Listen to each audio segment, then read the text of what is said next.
podcast is called Conman. Tell me about MK Ultra. Is that the Mexican gang? Thanks for having me on, boys. I'm like those conspiracy guys. I'm like the Irish con man. Sort of. Welcome to the Con Man podcast. I went down this fucking crazy rabbit hole the other day. Tom Hanks being a pedophile, bro. This one's weird. Like go in the fucking White House kitchen and make me a fucking blowjob.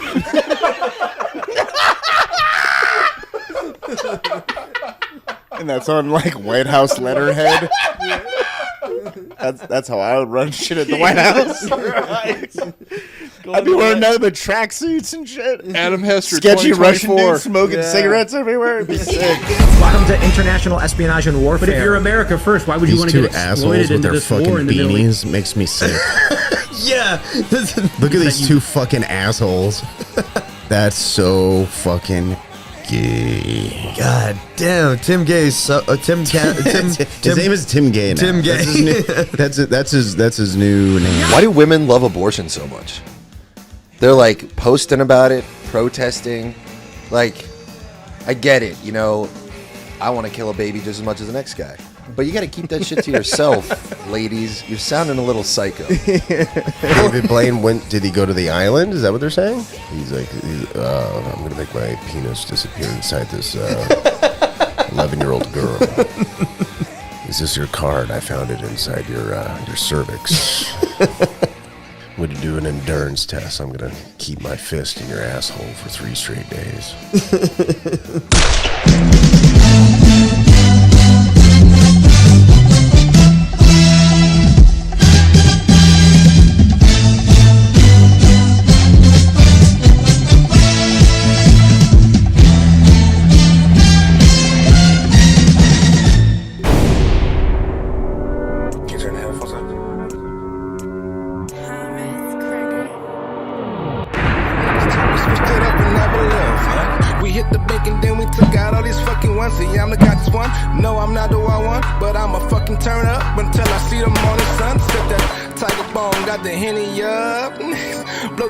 Like I'm blowing through some Kleenex. No more pussy for bitch niggas, cause y'all fucking up. These bitches fucking on each other, man's enough. Here, come get hello, we are live. Hello. What's going on, Adam? We are. They're eating the dogs. They're eating the cats. Whoa! What a great debate. I'm still pumped up from that debate. Everyone is kind of. Everyone's saying on their side, Kamala is like, oh, she won the debate. What debate? The one from last night. Did you see the debate? I went to bed early last night because I'm old. Oh man, you missed it. You missed the Haitians coming in, and Trump was talking about how the Haitians are going into Springfield and eating the dogs and eating the cats. Amazing stuff, guys. I'm loving this election cycle so far. They're doing a great job. Congratulations, everyone that is running this, because this is amazing. You have Trump, who took out the Clintons in the last one, and then in this election he took out the Bidens, and now he's going against the Obamas again, because he took out the Obamas, and then he's going against Obama again because Kamala is basically women Obama right now, if that's a thing. They're eating the ducks. They're eating delicious mallard ducks and using their fat to bathe their feet. Yeah, it's been great. It was fun. Kamala got her punches in. I guess that's what you would call it. And then she pretended everything that Trump said was just so hilarious. Like she just had this big smile on her face. Like this was her face the whole time. She was just like, what? I wish she was white. Yeah. Me too. Maybe that's why we'll like her more. Nah. No, I would dislike her more, but I just wish she was white. She seems white. Like she has a black face on. She has no. I wish she was also like 30 years younger. Yeah. I wish Kamala Harris was like a 30-year-old white chick. She could be the lady that was on the Montel Williams. That you can just watch that when they're like, "Is that your daughter?" And they're like, "No, that's no. This is Kamala Harris right here. This is my girlfriend." Wasn't that what he said in the video? Have you ever seen the Montel Williams? It's like, I call her Kamala. Ooh, yeah. Because I come Allah over her. Yeah. For Allah. So welcome back. You're listening to Con Men right now. So I am your host, Sean. And this is Adam Hester over here. If you guys don't know our names, but we are here. We're fresh off this debate. Also, all the stuff with the immigration. We're gonna talk about a little bit of everything today. And happy September 11th to you. You like watching people get fucked for free? Yes, I do. Yeah, xvideos.com, because Pornhub is illegal in Texas, as it should be. Yeah, what's up with that? Why is that the only workable porn site? I don't know. Readily available, at least. I think they just... I like to go to usacrime.com. Watch rape videos. You like watching people get fucked for free? You can only watch it if you see the crying, like the running of the mascara. Mm-hmm. Is that what it is? Yeah, I mean, that's a plus. They had a little bit of that on Pornhub. Mm-hmm. You boys ready for your cock meat sandwich? Yeah. That's how every video that you watch, that's how they start. Oh yeah, I watch horrible things on there. So. We used to watch eFuck stuff on here. It's been a while since we got into the eFuck stuff, but it's the old school guys know about the eFuck Cumsock, the Cumsock kids, or there's the Cumsock kids. There was maximum capacity. If you go on efucked.com, you boys ready for your cock meat sandwich? You will see there's a video. You can look it up. You can probably just Google it, I suppose. It's a video called Maximum Capacity. Okay. And I had this rant about how maximum capacity is a perfect diamond distillation, pure and perfect, of what our society is now. Really? And if you see, it's like if you watch that, you're like, this is what all of our culture has boiled down to. We should watch it. We should watch it on the show. Oh, if we can, you rollerblading faggot. or you guys can pause it. Pause this that you listen to right now and watch. What is this called? It's a video on efucked.com called Maximum Capacity. Can you describe what it is? We can't put it on YouTube. I can describe what it is. Oh yeah, in detail. It's a sort of like a bondage type situation. He's about to paint. He's about to paint a picture for you guys. A very slight looking Asian woman is she's on her hands and knees. Well, she's just on her knees, and she has this like metal collar around her neck. Right, it's metal, and it's like padlocked closed, and then there's two metal bars coming off of it, kind of like Frankenstein's neck bolts, but imagine if they're this long. Okay, and at the end of these metal rods are two metal shackles, so she's stuck like this. She can't move. Okay, she can't get to herself. Yeah. So there's a guy who puts a plastic bag over her head. So imagine like a clear plastic bag over her head, and then he duct tapes it around her neck. Yeah. And then cuts a hole in the top, and then he just puts his flaccid penis in the hole and starts filling it with piss. And you could see it rising, and it gets to about her mouth, and then you see it get to her nose, and he's like, hurry up and drink it or you're going to drown. And you can tell that she tries, but she starts to freak out, and she gets up, and her head is inside of a bag of piss, and she can't get it off. So the guy has to like put a safety poke in the mouth to like get it to drain out. And then she's just like, they're like, all right, cut. I don't think this is gonna work. Let's try it again. Let's try. Yes, exactly. That website is so fucking wild. That's our culture. Yeah, that is American culture. Like That's American culture. You know, you go to Mexico, they got tacos, they got donkey shows. Canada, they have a moose that they ride. They do like moose shows instead of donkey shows. Yeah, moose shows. That's cool. That seems dangerous. Yeah, it does seem dangerous. That's why our culture is much better over here. Yeah, we have maximum capacity. You rollerblading faggot. Which I'm sure is American. It seems American. Mm-hmm. The guy's like, hurt him, swallow, or you could drown. Like that guy is American.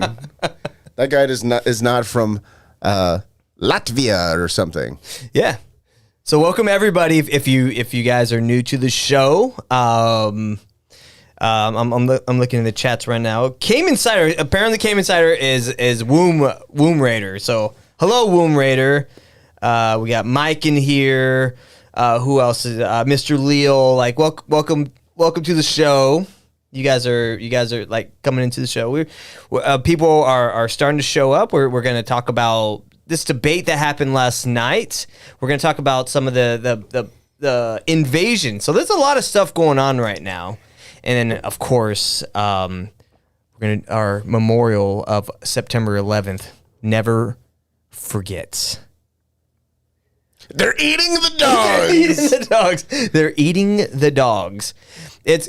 I was thinking about this on my way over here when I was driving over here. We're over here at Adam's mansion. It's my mansion. I'm very, very wealthy. I made very important and strategic investments. Yes. In my youth, and now I don't work. I just sit in this room. He just waits for me to come here and watch Maximum Capacity. On efuck.com. Yeah. So I was thinking about this. Yeah. Where the only information I have in my head, most of it is like September 11th conspiracy theories. Mm-hmm. So like I have like all the E-Team stuff. I have the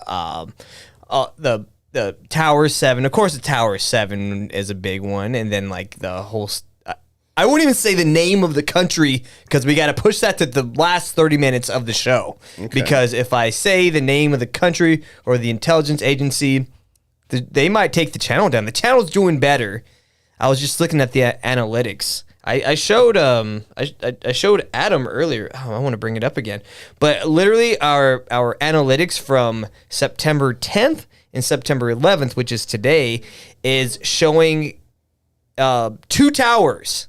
It looks like 2 towers, and it looks like the 2 towers that were attacked on September 11th, unfortunately.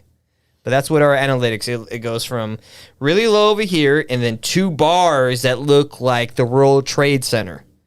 So thank you for checking out the videos, hitting the likes, commenting. That has really helped out getting us into the algorithm. So basically what we want to do is get a lot of interactions when you write comments, when you watch the video. Like, you don't even have to subscribe. I mean, subscribing would help, but like YouTube does, like, they don't care about subscribers anymore. It's all about views and interactions. So if you just discovered the show, make sure to like our videos, write a comment. If you don't have anything smart or anything like cool to say, just write comment. You can just write comment. And when YouTube starts seeing all these interactions, it starts to boost the video and it starts sharing it to more people, and then that's how things go viral. So that's how we're going to grow this channel, is just from interactions. So we're going to grow it organically. So that's how you do it. There's no system to cheat. Just come in, like, and send a comment.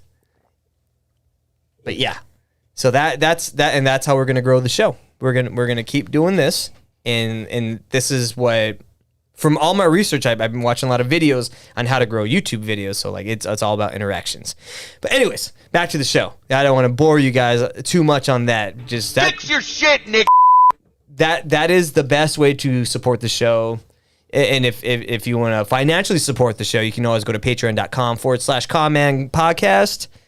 And I'll put that in the show notes. But other than that, the best way is just watch the videos. Watch them fully. And if you don't want to, if you've already seen the clip, just play the video and let it play out and put it in a different tab and press like and write comment. So yeah, that's how you support the show. Anyways, back to things at hand. So yesterday, Donald Trump, former President Donald Trump, they were calling him President Donald Trump, which is going to happen, and he debated Kamala Harris. Finally, this was on ABC, because they had the ABC moderators, which was a fucking mess. Yeah, they did a great job. Yeah, that's what the people on the left are saying. They're like, "Oh man, the moderators are fact checking Trump live," which kind of backfired on them. They were moderating Donald Trump, and they were not fact checking Kamala Harris for whatever reason. And I think a lot of people notice this. Even people that are on the fence. I don't know how you could be on the fence at this point about the president right now. If you haven't decided who you're gonna vote for, or like there might be something wrong with you. Yeah, that's what's the term? Low information voter. Yeah, that's most people. Most people are not interested in politics. They like to think that they are. It's kind of like saying, like, I listen to NPR. It's just something you can just say, and it makes you sound interesting and smart. Yeah. I would rather ask people, did you see Maximum Capacity last night? Did you? I'm more interested in the, if you kind of look behind you to your left, the Terrifier 3 trailer. Oh, I saw that one. Very excited about that. That's going to be fun. It's going to come out in October. I'm a big fan of the Terrifier films. Yes. So, anybody else out there? Any horror movie fans? Are you guys? Have you seen Terrifier? Are you as excited as I am? I'm very excited, especially to see it in a theater. Movies that gory and just completely, as they say in the Bay Area, in the urban communities, out of pocket. Yes.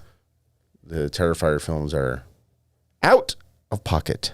Fix your shit, Nick. Mr. Leal says, you guys don't want to get noticed, you will get banned harder. Ooh, banned harder. That's hot. Yeah, ban us harder. That's fine. I don't care. Yeah, we do say some wild shit on here. It's not even that. It's not bad at all. The show's like not. It's funny that we say that, but it's not. It's not. The show isn't crazy or weird, and we're not like taking like insanely hard stances on things. And ooh, I don't know. And yelling about trannies and and Jews and shit and Negroes. It's like we're pretty easygoing actually. We're like. I don't know what's the equivalent. There is no racism on this show. I oppose that type. Shit, Nick. I oppose all racism, all xenophobia, meat sandwich, all that kind of stuff. So that does not happen here. And the Jews are good in my book. We hate everyone, and we're a bunch of assholes, and we don't care if everyone likes us, and we hate everyone who likes us, and everyone's gay, and we hate you. So Kamala Harris has these fact checkers, and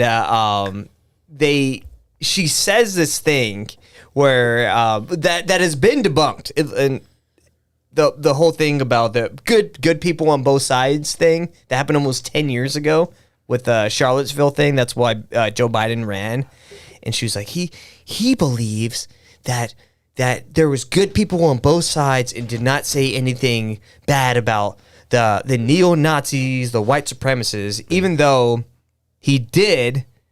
And then none of the moderators were like, well, actually, this is the full context of this. So if he went out and was like saying like the Haitians are eating our dogs, they're eating the dogs, you know. But this is what I've been saying forever. I'm just like, what do I always say, Sean? Don't watch TV. Don't watch TV. There's no reason to ever watch TV, which sounds, I don't know. That's like saying to people like you can't drink soda. anymore. It's like no more soda ever. People would be like, "That's never. That's a little extreme." Yeah. It's like, no, it's not. Yeah. It's like, don't watch TV. I know you want to watch TV, but there's nothing there good for you. There's nothing nutritious about TV. Nothing. No, it's all junk. The fucking Weather Channel is probably What's up? it has climate change warnings brought to you by tampons. Or some Pfizer. shit. By Pfizer. I don't. I'm like, I'll just watch the debates, and that's it. I won't watch anything else. There's nothing worth watching.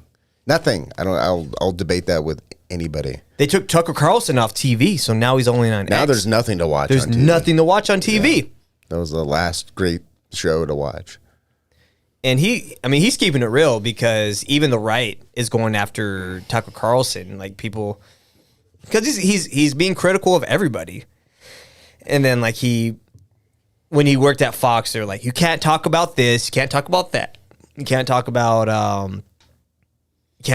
that country that we'll be talking about later on in the show in September 11th. Where they eat dogs. Yeah. And they eat the cats. Oh, these people do not eat dogs and cats. Or maybe they do. I think they more eat children. But we will talk about that. Write in the chats who you think the country that I'm talking about. And it's I was gonna say it rhymes with this. I don't want to be that on the nose. So Stankonia. Yes. But yeah. So they didn't fact check her on anything. And the dog and cat thing is the way they fact checked Trump when he said that. They're like, we talked to the city manager of Springfield, Ohio, and there is no proof of that happening. It's like the worst person to ask. Yeah. They also asked the governor, who's a Republican, quote unquote. It's like that's the worst person to ask about anything that's going on in your state. It's like ask Gavin Newsom. Or Gavin McGinnis. Ask Gavin McGinnis. Ask Gavin. Yeah. There's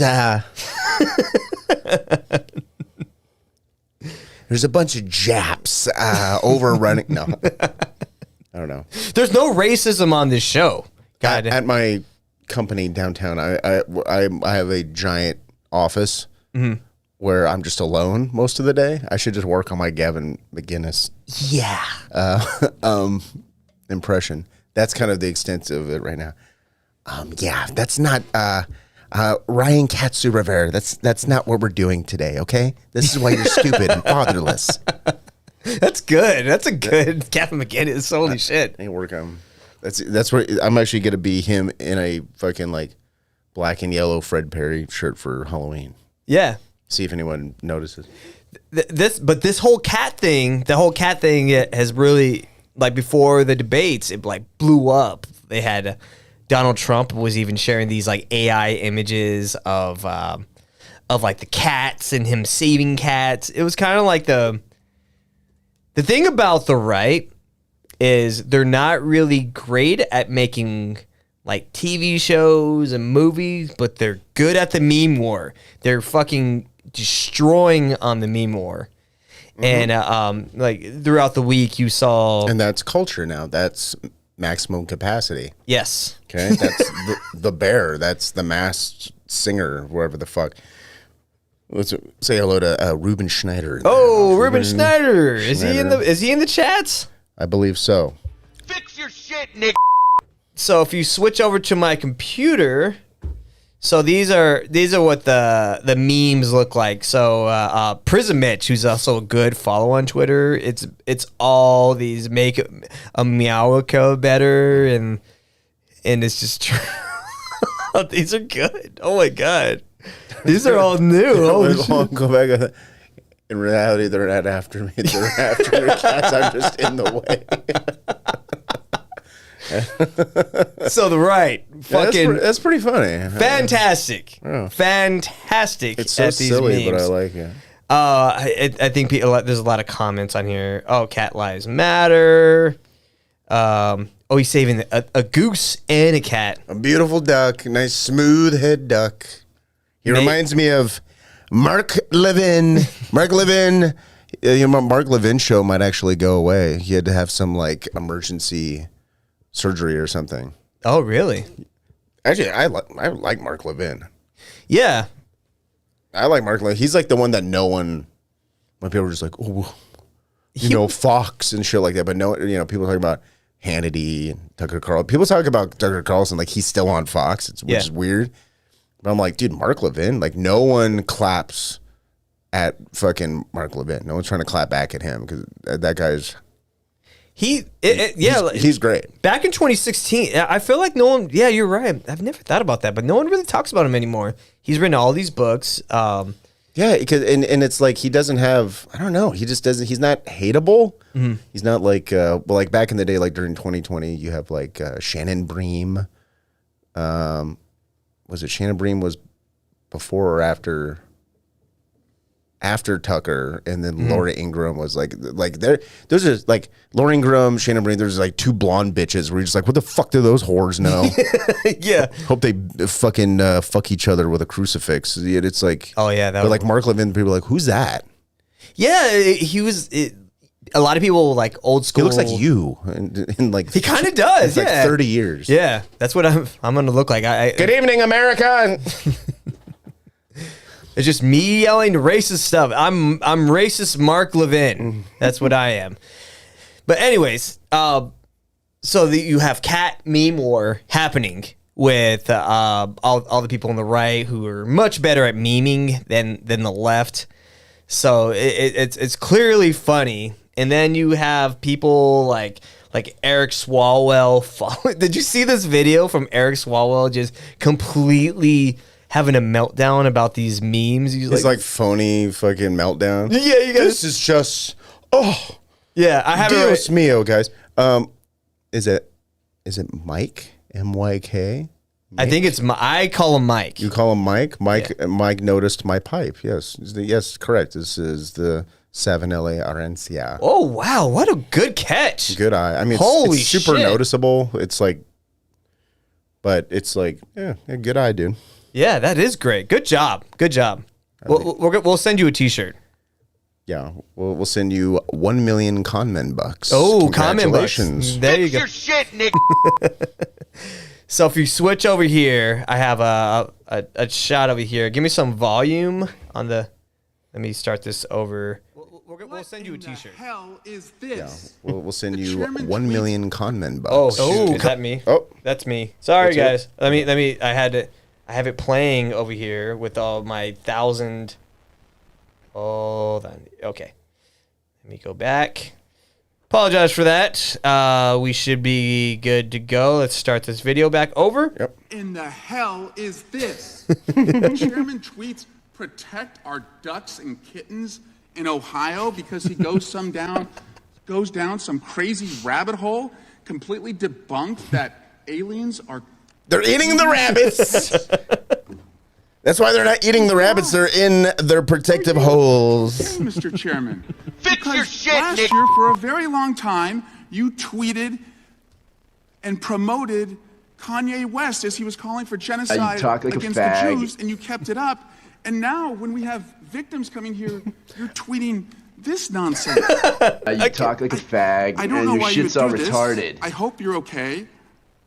I don't know if the aliens who are eating your ducks are in the room with us right now. You talk like a but, fag. Mr. Chairman, this is a serious issue. These people have loved ones who have been lost, and you tweeted this. He's really mad about this. He went to like an improv class and yeah, he was also like, wasn't he like dating the like Chinese spy? There was like yeah, that was him. Yeah, that was Eric Swalwell. He was dating a Chinese spy, and he's having a meltdown about the meme war. That's how you know they're bad at this, because Eric Swalwell is like one of their young guys who should know about how to use the internet, how to troll, how to be funny, how to fuck with people. That's what the internet's for. It's not for information. It's to bully people. He's too busy trying to fuck Asian girls. If you're white, like in maximum capacity as an Asian girl. If you're a white guy and you're like into like very petite Asian girls, you're probably into children too.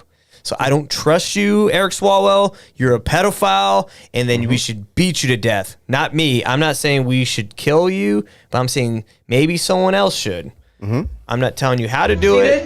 That means not welcome. Maybe with some rocks, or a sock full of soap. You boys ready for your cock meat sandwich? Yeah, dude. Sounds good to me. Yeah, I'm fine with that. Sometimes you have to be punished. Liquid soap. Oh yeah, or I have an idea. See, people said you can't agree to hit people with soap, and then I said liquid soap, and now you don't know what to think. Yeah, he's just getting smacked in the face. Or you put his head inside of a bag and you pee inside that bag. Or you fill it with liquid soap. That might be worse. That would be worse. Swallow it, you can drown. Oh my god! I haven't seen the video, but like just thinking about. I could have someone swore I saying showed that. you it like 2 fucking years ago. You might have. The videos I remember you showing me was you showed me a video of that African kid smashing that guy's head in with a brick. And you wanted to see how long I can see it. And I was like, I don't like that. You were like, oh yeah, watch And this. you, sir, are you waiting to receive my limp penis? Yeah, we should do that again sometime. Does anybody want to see that? Just see a video where I just can we do that on Patreon? It's just my face like we're watching USA crime videos. Crimevideos.com. Yeah, we'll go to USA Crime, or we'll go to what was it, like crazyshit.com or the YNC, and we'll just, I think it's the YNC. The YNC has a thing where there's a leaderboard. Where like, leaderboard? Yeah, Hell like, yeah. who watches the most fucked up videos, and whoever has the most fucked up, who's watched the most shit, they're like on a leaderboard. So does it go by countries or does it go by? I think just go like you have to become like a member. You know what I mean? Like, so when you they're putting you on an FBI list if you're on top of that list. Oh, stop it. You're on a list big time. You're paranoid. Now I'm making you paranoid. So this whole cat thing, it's a thing now. Everyone's talking about it. It is the number one thing being talked about right now by the debate. No one's saying like, oh, Trump won, oh, Kamala won. Like, no, we're talking about the Haitians eating cats. I saw a fucked up video. Speaking of maybe it's not Haitians, maybe it's China. Yeah. Donald Trump don't trust China. China is asshole. The Chinese do eat cats and dogs. That's a fact. Everyone knows this. It's not racist. It's what they do. Yeah, and bats. So I was on the Anthony Cumia Twitter, because that's where I get all my news from, is from Anthony Cumia. He had this video of this Haitian kid where he catches this cat. I was going to play the video, but it's so fucking brutal, YouTube would not allow this. So I'll show you what he did. So the guy, he gets this Haitian kid, not an American. He's a Haitian kid. I don't think this was in the United States. I think this was like in Italy, because it was a Haitian kid in Italy. It wasn't in his home country of Haiti. No. I don't know I don't know where he was at. That's where Haitians are from. Yeah, right? they're from Haiti. They're from Haiti. It's fucking Asians. They're Haitian everywhere. minor. So this kid, he it might have not been in England or Europe. It's definitely not in England. Yeah, he grabs this cat, and this is his head, and then he grabs it and he just starts twisting the cat until his head just popped. It's a fucked up video. That's why I didn't put it on here. But go to Anthony Cumia's Twitter, and maybe you can see that, because it's a great resource for news. Oh, you know what? Well, one of my clients sent me a video of a guy in San Francisco. There was like a street interview guy, and there was a guy who he caught. I want to say it was like a pigeon or something, and he just fucking bit the head off of it. Oh, like Ozzy. Yeah, but with a pigeon. Yeah. Whoa, that's fucked up. And he did it quick. Like, he just bit the fucking thing clean off. What's nothing for them? Oh, dude, that's actually true. I would see a lot of dead pigeon carcasses all over. When you're in Haiti? When I was in Haiti Minor, Haiti Town in San Francisco. In San Francisco, yeah. You would just see just the wings with the feathers intact, and then like the the like kind of the fucking the bones that were connected to it, just with like little bits of like bloody pieces of meat on it, and then the middle of the bird is just missing. I would see that a lot. It was weird. Oh man. At first I was like, maybe cats, but there's like no cats in San Francisco. And why? Oh, because they eat them all. That's why. I didn't think of that, but that's that makes sense. Yeah. Holy fuck. They're fucking the cats. They're eating the cats. Don't fuck with cats. We're very, if you think about it, we are very pro cat on this show. Even though none of us own cats. I don't. Yeah. Like, don't fuck with cats. When we did all the serial killer stuff. Oh yeah. Yeah. I did an entire episode on "Don't Fuck with Cats," the Luca Magnotta Netflix series. Yeah. Don't fuck with cats. It's like my favorite thing I've watched on Netflix, maybe ever. Yeah. You know, that is like a to convince my wife to watch something like that. I think it'd be pretty hard because I like watching really fucked up stuff, but I watch it by myself because that's weird. I mean, women tend to like true crime kind of things where it's presented where you don't see anything too bad, but it's described by like criminal investigators and eyewitnesses where then you put the ominous droney music, you know what I mean? That's a chick thing. It kind of is like the true crime because they like watching stuff about rapists. They like watching stuff about murderers because they want to kill men but can't because they're weak, small and weak and fragile. Sorry, can't do it. And they can't drive cars. Lady driver. This is true. This is 100% true. I'm just saying it's the like quiet part out loud. It's the stuff they cannot stop. Yeah, they can't. So it's the scariest thing. Mm-hmm. It's like Joe Rogan talks about it all the time. Like women can't perceive, the physical space and things of that nature. This is why men fight wars. That's why women don't play football. Yep. It's the one sport. You ever think about that? Women play basketball. They do MMA, boxing. They won't do Olympic break dancing. They don't play full contact football. Well, they do. Thing. There's lingerie full contact football, but it's only against other stupid women for lingerie football. They wear lingerie with their asses hanging out, and they play tackle football. They can't do it against men though. Also, men wearing lingerie, that's fucking gay. I would love to see gay guys beat up straight women. They're just body slamming women. That'd fucking rule. That's like my new fetish now. I'm gonna start my own version of Pornhub, except it's like fetishes that are under the radar of the watchful eye of Texas legislators, like gay dudes beating up straight women, but they're in lingerie. Like they can't compute that. They're like, I don't think this is porn. But the thing is, if the women lose, they get choke fucked by the gay guys. And this is good. This is all good stuff because when you watch porn, you just watch it to climax.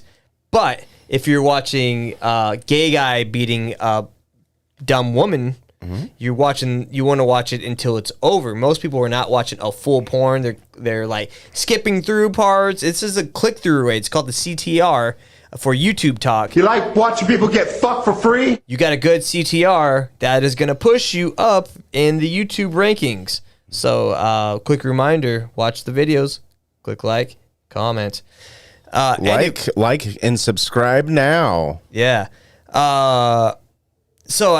You sent me this video, back to the Haitians. You sent me this video with Nick Fuentes, which I loved. He's the best. He is the best. I like that he's young and vital. You know what I mean? Like he's a young dude. He's gonna be around for a long, long time. And they hate it. The thing that makes me like him is because not everyone, a lot of people that are mainstream fucking hate him. That means he's cool. Well, yeah, he's one of those guys where if I was a teenager and I first discovered Nick Fuentes, not even like a teenager. If I was like 12 or 13, like I'd probably still be Catholic. Like I'd be like, oh yeah, Nick Fuentes is Catholic. I'm going to stick with this religion that I've been, baptized into and whatnot. Like I probably would have just been some like crazy Catholic guy. Yeah. But yeah, this guy, Nick Fuentes, he is, he's obviously a troll. So he says stuff to piss people off, which is what young men like. They like Also, I think trouble. he's just not glossing over. He's not using nuance because nuance just burns up time. Yeah. It's just easier to call someone like a retarded bitch than be like, well, here's why this person's wrong and they're what they're saying is dangerous. Like you sound like a pussy when you talk like that. He's having fun. Like this. Even Elijah Schaffer calls people faggots. Yeah. So it's fun, man. It's fine. It communicates. It's like, look, people, there's meme culture. You can blame the left for this. This is a social media meme culture. You need to communicate quickly. Yeah. So if you actually are in a position where you have to speak, it's just easier to call someone an annoying faggot than be like, this person is misrepresenting the facts and they're manipulating things. It's like, no, we don't have time for that. No one wants to hear someone like Tim Pool trying to be careful. Like, we got to be careful what we say. Like, this is, or else what? You're gonna get fucking swatted again for the 1,000th time. That's all fake. Talk like a fag. Tim Pool, you are such a liar. He calls the SWAT on himself. Yeah, it's like Doug Stanhope getting swatted for fake. No, I think he really got swatted because I don't think he would be smart enough to do something. It would like make that. no sense for him to do that. It's Yeah. like, for what reason? He's not political. He I don't even know. I don't know. I saw him at the mothership, and it was I would say about a good 25% of his stand up was political, and I was like, what are you doing, Doug Stanhope? What are you, Mark Maron? Oh no. I guess he is kind of political. I mean, that 75% of it was good. Yeah. But you can see him being like, well, I should probably write some political stuff, right? He was like, I'm in Austin, so I got to say a bunch of stuff. But that's about ego. That's narcissism. That's being like, well, the time that I live in is the most important time. So I have to use my position as an entertainer to speak on the issues. Like, no, you fucking don't. No one cares. No one gives a shit. Just die. Die. Sorry, Doug Stanhope. Oh man, we haven't even got to that part. But I didn't put him in the die list. Or I don't know if people hate list, hate, not die, hate. Okay, so apparently we got some phone calls and emails and correspondences saying that we can't have a list of celebrities we want to die. Yeah. Originally it was a kill list. We can't say kill list, and we can't say we can't even say a Deadpool. Yeah. What do we have to say now? I call it hate list. So we have the hate list because you can legally hate people. Yeah. It's okay to hate people, but you can't use hate speech, which is saying that you want them to hypothetically die is not hate. Yeah. Technically. Because it has to be a death that's unprecedented. You can't be like, I don't like this black guy, so let's hang him from a tree because there's a historical precedent of black people being lynched, which is bad and disgusting. Yeah. But it's like, well, they're like, what if we just poured hot caramel into his anus until he explode? That's fine. YouTube's fine with that. Because it's impossible to do that. But it'd be funny. Imagine that. Under what circumstances could that possibly happen? So YouTube's fine with that, but obviously we wouldn't. I mean, it's too, I don't know. It's not even fun to be like, I want to break into someone's house and shoot them in the face while they're sleeping. Like, that's boring. Last week, you have to have some fun with it. You got to put some sizzle. We had we're the Leonard Lake and Charles Ng of podcasting. You boys ready for your cock meat sandwich? You know what I'm saying? One of the funnier ones that we did was who was the guy we had die by having rolls of cheese, the cheese rolls falling on his head?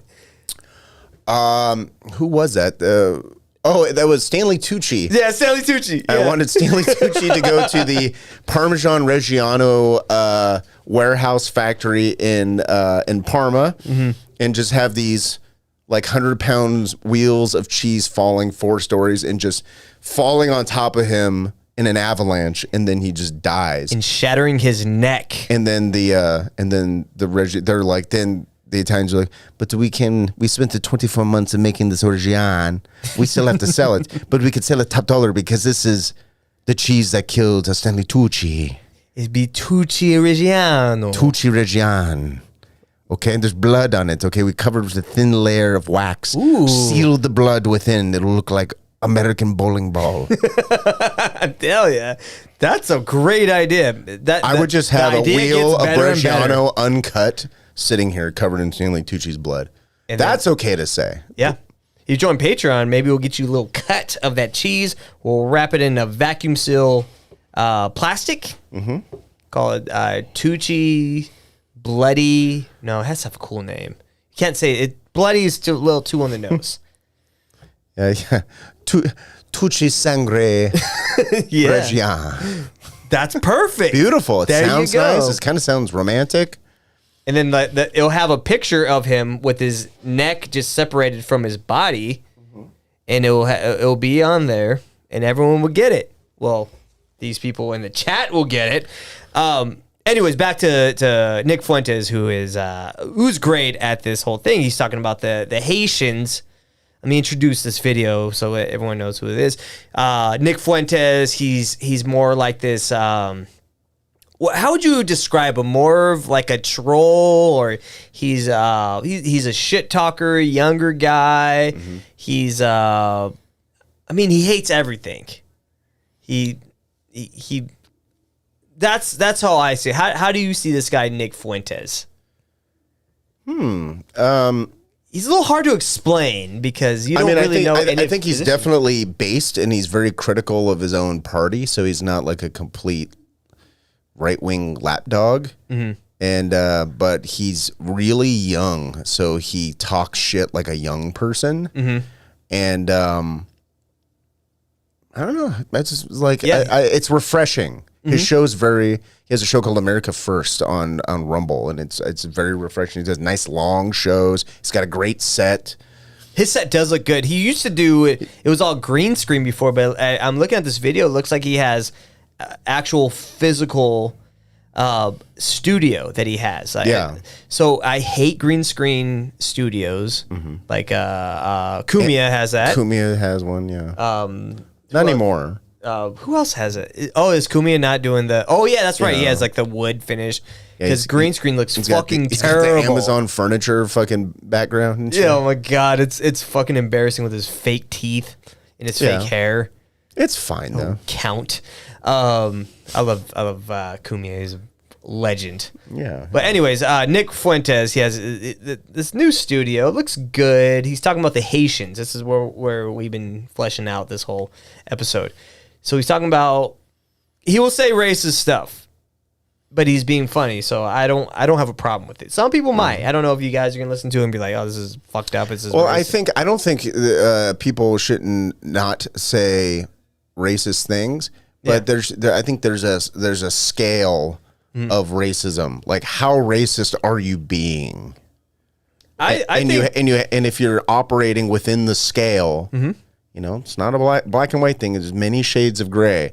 And like, depending on where you are on the scale, depends how much of a fucking moron you are. The thing about racism too is like, why does it bother you? It doesn't bother me. I grew up like... Because it makes people feel awkward and embarrassed and uncomfortable. Mm-hmm. So their reaction is to ostracize you for saying or thinking things that people are conditioned to think is wrong. But it's like, it's not hurting anybody. It doesn't matter. It doesn't matter. Who am I hurting? It doesn't fucking matter. You could say the N-word. You could say... Have you heard black people talk about white people? That's the point I was getting to. Literally, if there was a top 10 list... funniest people being racist to other people, it's like black people to white people, the funniest, and then probably Asians. Asians to black people is also really funny. Asians to black people, that is pretty good. Yeah, Koreans. And then I think like white to black is really high up there. And then Mexicans to blacks it's kind of mean. It's really mean. It's real mean because Mexican people are actually like really funny. Yeah. They're like, you know what I mean? Like some of the funniest people I remember is like just Mexican dudes. with like a fucking 4 foot tall fucking fire hydrant of a fucking wife with like a whole bunch of kids and shit. Those are some of the funniest motherfuckers I've ever met in my life.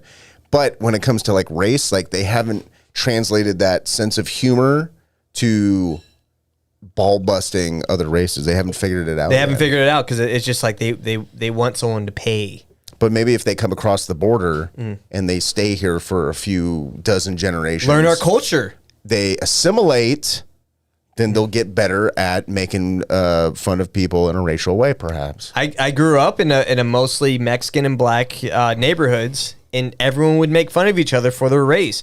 That's why I'm so open to saying like racial stuff. It's funny and we all laugh about it. The only people that really get mad about it are like rich, like upper class, like white women. Those people get mad about like saying racist stuff. Like that's how I grew up. We would just shit on each other. But on nonstop. the other side of that coin is when you find a woman who's that like upper class, usually white woman who should get mad about that, you know, like a Stanley Cup fucking drinking woman, but also is racist. That's really fun. That's like they leapfrogged many levels. You know, when they're not like you know, PC and sensitive about shit. Those are like some of my most favorite women on earth. Yeah, me too. It's the woman that they smell like cigarettes constantly, like they smoke inside their house. I don't even mean women like that. I mean like women that you do not see it coming at all. They're just like, you're like, oh, okay. And when she walks in the room, you're like, it's just the way she smells and walks and holds her bag in the crook of her arm. You're just like, I gotta be careful. I know exactly what you're talking about now. You know, where's aloe yoga pants? You know, it's like, okay, gotta mind my P's and Q's around here. And then she walks in and goes like, oh my God, it smells like a fucking Mexican family in here. Hell yeah. And you're like, oh my God. All right, let's play this video real fast. I know I'm teasing this video. Sure. All right, so here we go. But these black people, the ones you know, these African Americans, their average IQ is about 85. It's about 85. And so they'll shoot you for no reason. They'll mug you. They'll take your phone. They'll destroy thousands of dollars worth of property to steal $20 from a cash register. They're total sociopaths, some of them. There's these super predators. They're total sociopaths. But you are not ready for real Africans. Yeah. Because real Africans, on average, have an IQ of 65. Full standard deviation lower. Different animal altogether. No pun intended. Totally. This is a different kind of person we're talking about. You think it's bad when they're running after you, they're going to kick the shit out of you, steal your iPhone, your AirPods. A fake window needs a draw of like curtain or something. Yeah. Some shades. Gold nuggets. Get rid of that window. Inside your head. It needs some and window they're gonna dressing. Crack your skull open with crude stone tools to get it. To get you showed me a video like that before. They're going to be chasing you like in the African savannah. They're going to be throwing spears at your neck, at your throat, bow and arrow. And they're cannibals. They will eat your organs. They will literally gut you like a fish and eat your internal organs. You thought it was bad? Okay, Holding so a gun sideways to your head? I mean, this is hilarious. It's just funny, guys. You know, I don't understand why this guy is like. It might have been this exact episode. Like he's like, I'm just trying to sell hats on my store, but I can't do any credit card processing whatsoever. He's like, so you can buy hats with Bitcoin on my. That's where he's at. Yeah, you know what I mean. So if anyone wants to buy a Nick Fuentes America First hat, you know, and you have some Bitcoins just sitting around, you know, you do. Yeah. Bitcoin that you bought in 2019, you haven't done shit with. Buy a Nick Fuentes hat. Yeah, exactly. Okay? This guy's been basically debanked. You know what I mean? And just for telling the truth or just being funny. He's fucking around, and like people just get so upset about what he says. It's just like, why does that bother anybody? It doesn't do anything. Also, I'm like, I find Bill Maher more offensive and disgusting than Nick Fuentes. Like, he's literally a sex guy. So he's I wouldn't say it's I mean, he might be a pedophile. Like, he's a possible drug rapist. Yeah, like what is this? The jing he puts in his drink all the time. Like, yeah, like the girls that come on the show will bring their own. This is what drinks. I'm going to do. I'm going to drug myself, and then I'm going to urinate your mouth, and then you will be drugged. Oh, come on! Is that you? You just want to cancel everybody? Okay. My shirt's tucked into my pants, okay? And then I sit in a chair with my legs like this. That's how we did it. And your generation wouldn't understand. Yeah.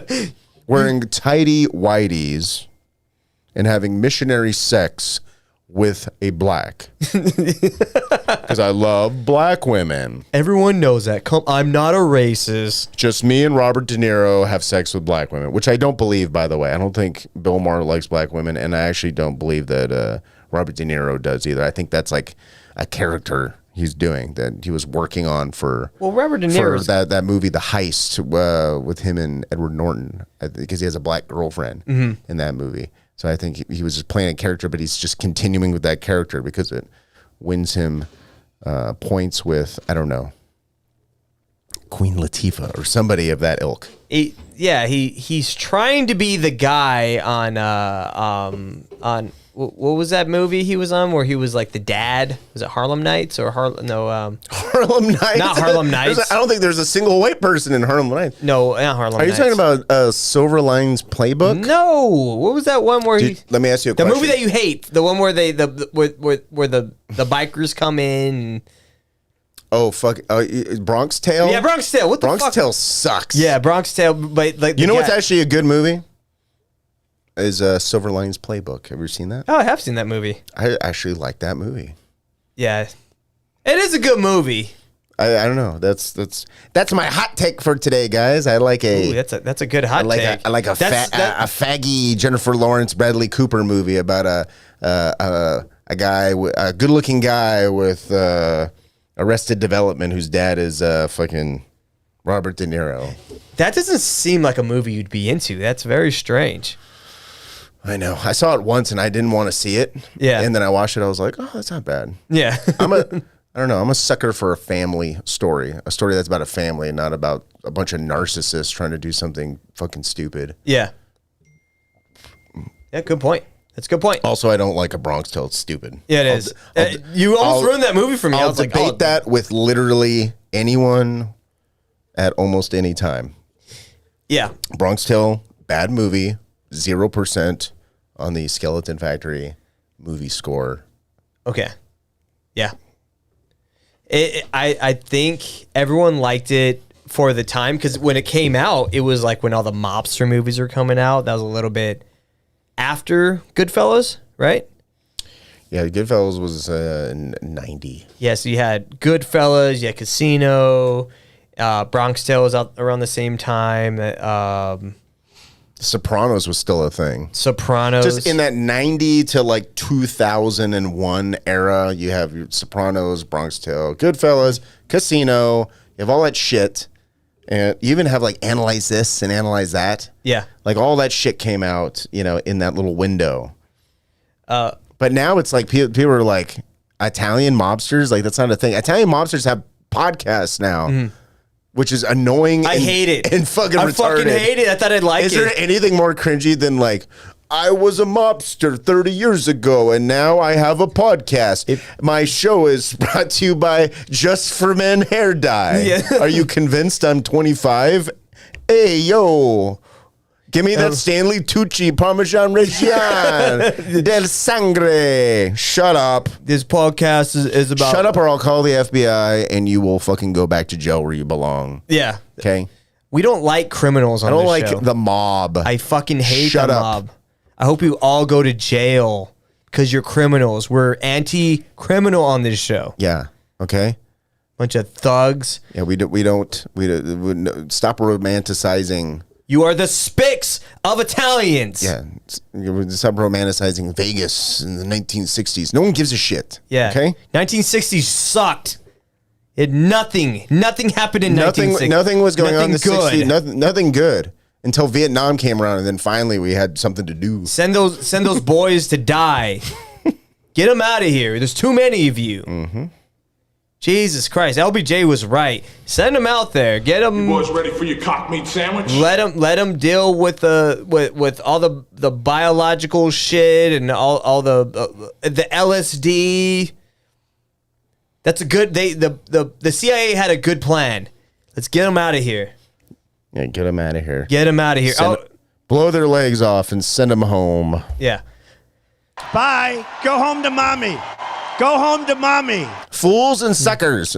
So the eating of the cats. Back to what we were talking about. They're eating the dogs. They're eating the dogs and eating the cats. This is 100% happening, guys. This was not made up. I don't know. I don't care what everyone is laughing at Trump. Like, I know we talked about. They should be laughing at Trump. He's very funny. He's hilarious. Yeah. So they're like you should literally vote for him just because he's funny. So he said. So the fact checker. Back to what the fact checker was saying.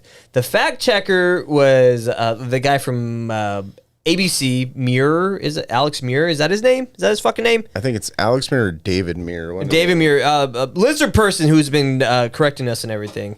By the way, hello, lizard persons. Good to see you in here. He says Karens need to not exist anymore. Disagree. I like Karens. Lizard person, why are you gay, sir? Yeah. Yeah. Let me refresh my screen. So Muir said that there is no cats and dogs being eaten by Haitians because he talked to the city manager, which we covered about 20 minutes ago or 30 minutes ago. But there are literally people in Ohio, in Springfield, that are saying Eating the the opposite. dogs. They're like, there's people eating our dogs or eating our cats, eating whatever type of goose they have. Those big, long neck, fucking beautiful geese that you're eating. Like there's literally a video of a guy walking around with a fucking dead goose. It was like that fucking big. Mm-hmm. Like it's not like a little like duck or mallard or whatever.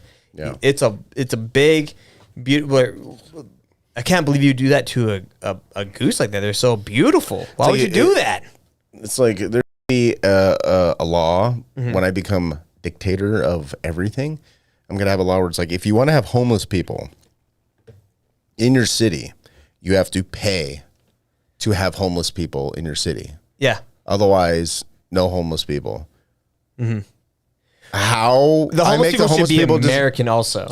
Stipulations, they should also be American. Oh, yeah. Also, like, if you're homeless, you have to be American. If you're a homeless, not American person, the penalty is swift and just. Look what Came Insider said. He said, is Adam saying 9/11 killed mob movies? Oh, that's a positive thing about 9/11. Good job. Why am I not seeing any of these? Are you have to go to all messages, because like sometimes it says top messages. Go to all messages in the live chat. Where is that? It would be where the little gear button is at, next to the cutting. And then where it says chat filter, go to all. What are you even talking? I can't say what you're pointing at. It says all messages.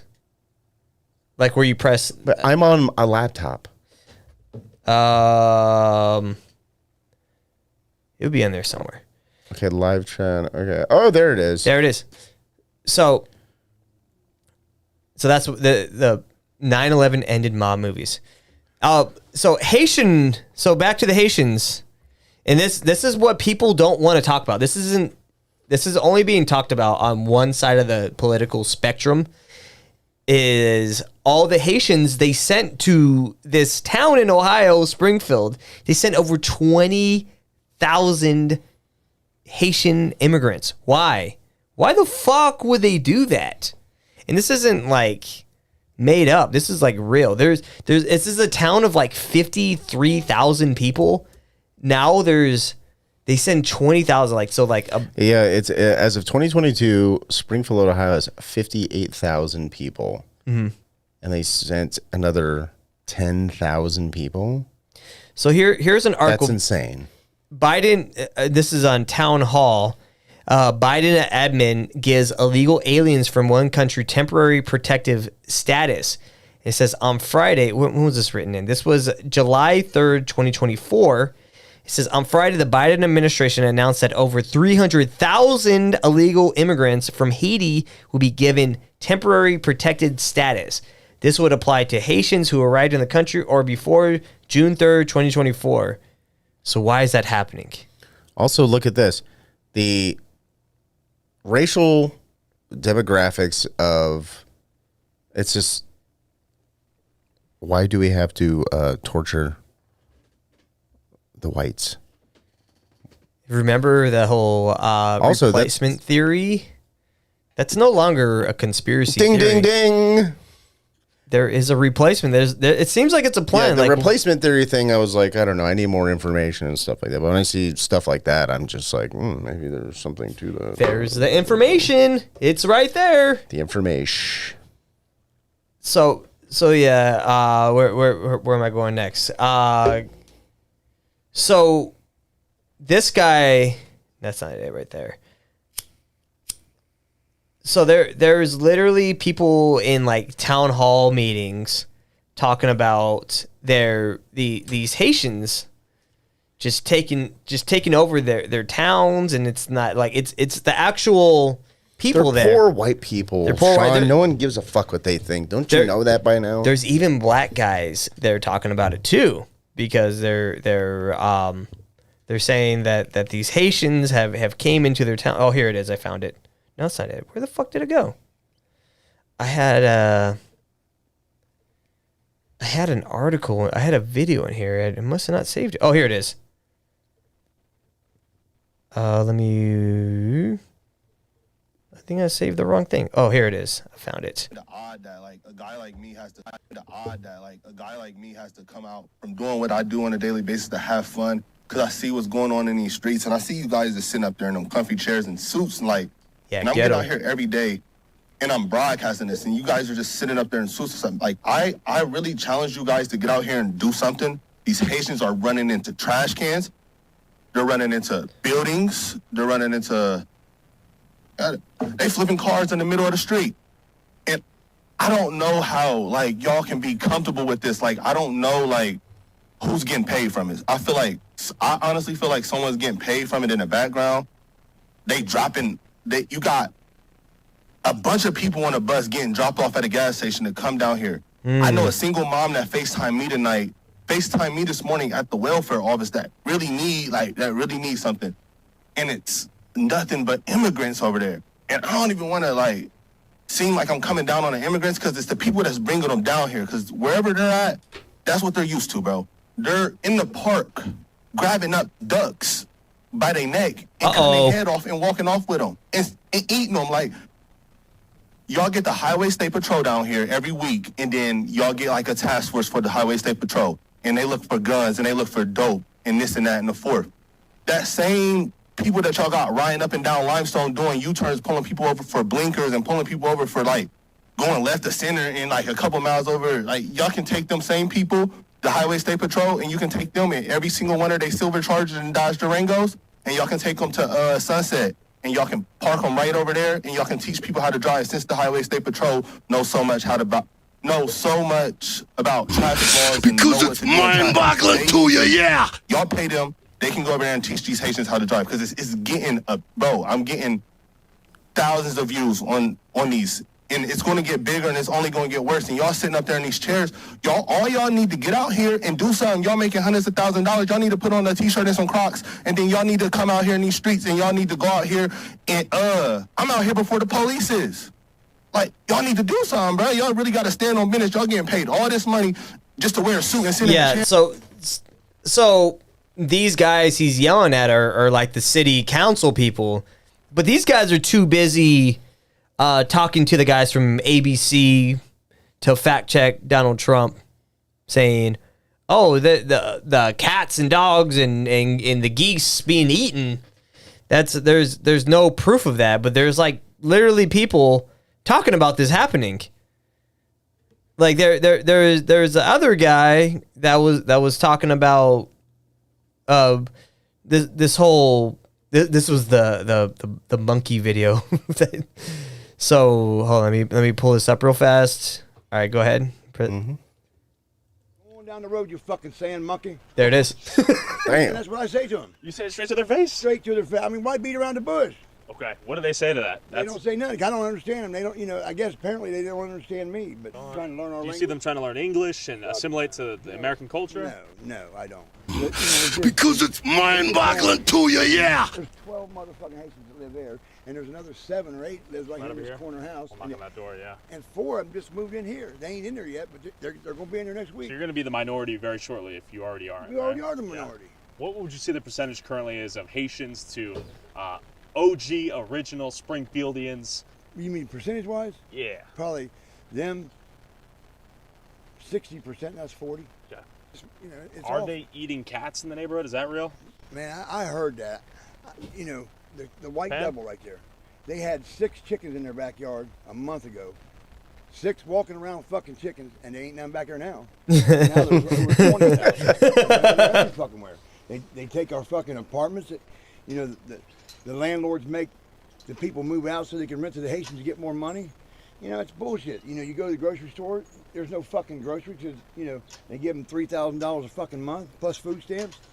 I mean, I'm an American. Yep. Just like you. Yeah. And these motherfuckers come from Haitianville, wherever the fuck they're from. Haitian. They get everything. They get medical care. They're from and everything. Haitian. It's bullshit, man. I mean, Haitian. In my opinion, they're worthless. Bunch of worthless fucking sand monkeys. Motherfuckers everywhere. Why are you scared? If you're scared, go home. Go back to where you come from. They're saying the Haitians are scared. Yeah.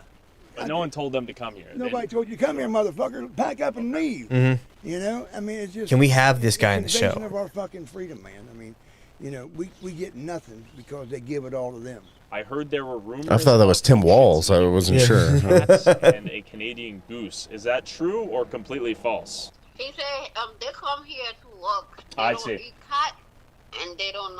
He don't know what they're talking about. My daddy wants to catch a bullet with his bare When hand. did this all began? When did you start noticing Haitians come in? Where's the conflict?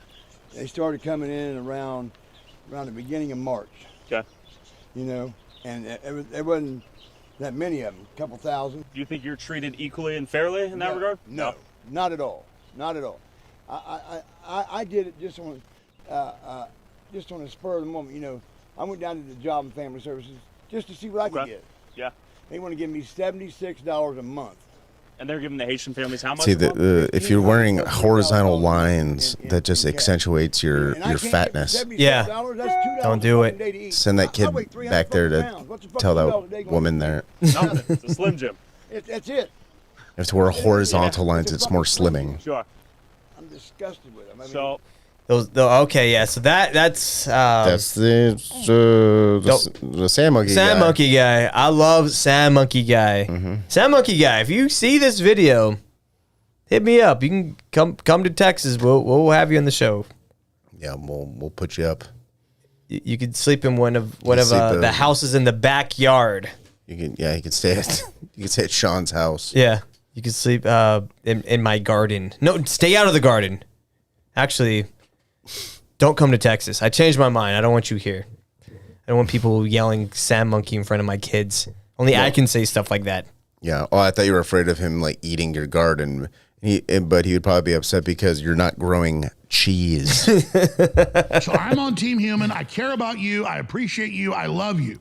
So it's happening. So these are citizens. You can say what you want about them. Like, oh, they're saying really awful things about Haitians, and they call them a racist. And then, but you also have the black guy that's also saying like, oh, there's geese disappearing and there's animals. And then there's articles about 20,000. Imagine putting that much strain on your town's economy. Like imagine like you're like, I gotta move out of the city to get away from all of this. Yeah, I do know. I moved here from California. Yeah, imagine. I know exactly how how that could happen. Yeah.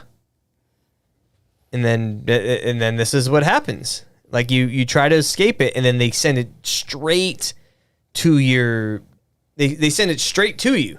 Mm-hmm. That sucks for these people trying to escape the city life and how dangerous it is, and then it's right back. It's pretty terrifying. Yeah. Well, we'll just see. We'll see what happens between between now and Christmas, I suppose. Would you be able to find bathroom break music? Because I gotta use the bathroom before we move on to our hate list. Because if you guys want to stay tuned, is it a 1 or 2? Number 1. Right. It'll take me. I got you. I got that. Okay. I already have something lined up on my computer screen. If you want to switch it over here, this will be our banner. But I gotta use the bathroom. All right, guys, we're gonna take a quick break. We'll be right back. Okay, we'll see you in a sec.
Ooh, beautiful. That's a good fade in.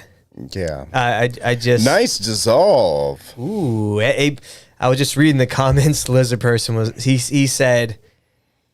Let me read this. Where do you say? Oh, pee in a cup like Adam did. That's a deep cut. That is a deep cut. We were doing that like early on. Yeah, when I peed at the table. Oh yeah, it was like the MK Ultra episode. We did it was like episode 5. Mm-hmm. Yeah, good call out, lizard person. Frightening Me is in the chats. Of course, Came Insider, lizard person.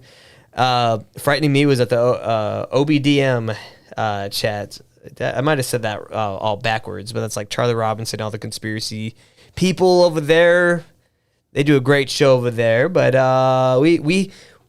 if you're just tuning in right now, we're just talking about the debates. We're talking about the Haitians and how they're totally eating cats. They're eating dogs. Eating the dogs. Eating the cats. Fix your shit, Nick. So that's basically what we have covered so far, and we're in the middle of a takeover. Oh, I want to show the thing. I'm obsessed with this video. I know we've already seen this like 3 times, but we haven't played it on the show yet. But there is a great video they did with the dogs and the cats from Trump, and someone made it and put it on The Simpsons. So here it is. Let me make sure my volume's up. All right, go ahead. We're the sauce on your steak. We're the cheese in your cake. We put the spring in Springfield. They're eating the cats. They're eating the dogs. They're eating the pets in Springfield. So good. Fix your shit, Nick. I love it. It's my favorite video. It might be the best video of the year. Whoever made that, congratulations. That is they should win a Golden Globe Award. They should win a Lifetime Achievement Award. You get Lizard Person, Why Are You Gay? I should do the rest of the show in my Macho Man Randy Savage. Oh, please. That'd be hard to do. You also wouldn't have a voice. I mean, I should maybe just get a Macho Man Randy Savage soundboard so I can save my voice. Because it's mind-boggling to you, yeah. We don't have to do the voices anymore because we have a soundboard. Yeah. Between doing this and trying to get a Skeleton Factory episode done, and then I have trivia on Tuesday. So I'm live when I'm doing that. So I need to save my voice. It's an entrepreneur. Uh-huh. Yeah. I actually haven't heard the Macho Man voice in a while. So I'm going to save my voice, yeah. From Madison Square Garden. I think the only videos I send you are wrestling videos now on Instagram. Happy September 11th to everyone that celebrates. We have not gotten to the September 11th. Do you want to talk about the Venezuela stuff before we get into that? Or... because it's real fast. What about Venezuela? So they are invading the country right now. This gang called, and excuse me if I'm saying this wrong, but they are the Tren de Aragua. Aragua. I'm gonna say Aragua. Tren de Agua. So it's Train de Aragua. What does Aragua mean? You talk like a fag. So these guys speak because it's not just the Haitians. Because before the break we talked about what's going on with the Haitians in Colorado, not Colorado, in Ohio, but now you have these people from Venezuela. This gang, this brutal gang, and I don't know how brutal they are. The one-man gang, yeah. Uh-huh. So these gangs are taking over like apartment complexes. There's this one in it was either Aurora or Denver, Colorado, where they took over a whole fucking apartment. These guys, there's like video footage of these guys breaking into a house with like fucking long rifles. It's a crazy video. And then like that same guy that did that was interviewing the sand monkey guy. Yeah. He did another one in Colorado, and he was interviewing these people, and it just seemed like everyone was like trying to keep it quiet. He was like, "Is there a problem with the Venezuelans?" They're like, "Oh no, everything's fine. They're great. I actually like them." And then this guy's like, "Yeah, they do some stuff, but I'm not gonna say what they did." And then when you see it on like ABC News, it's just like people are like, "Oh, it's all fake. There's nothing going on here." But then they show a video of these Venezuelan guys just robbing these houses with long rifles. It's such a crazy video. And then you find out that it's not only happening in Colorado. Like there's another case of it happening in my hometown of El Paso. Well, maybe it wasn't a Venezuelan gang. Maybe it was Oh shit! It was the NWO. It was Kevin Nash. Yeah. And Hollywood Hulk Hogan be a man Hulk. Lizard person, look what you did. This is all you. This is what you did. So they've taken over a hotel or motel in like South El Paso, which is a shithole. And there's like footage of like of these kids just walking around this little motel, and these people doing drugs in the background. There's people fighting. It's a wild scene. Yeah, it's like when they did Spin the Wheel, Make the Deal. Jake the Snake Roberts, yeah, versus Sting. And Jake the Snake put his cobra. He had a cobra named Lucifer. Bit my arm, yeah. Oh, then he slapped Miss Elizabeth.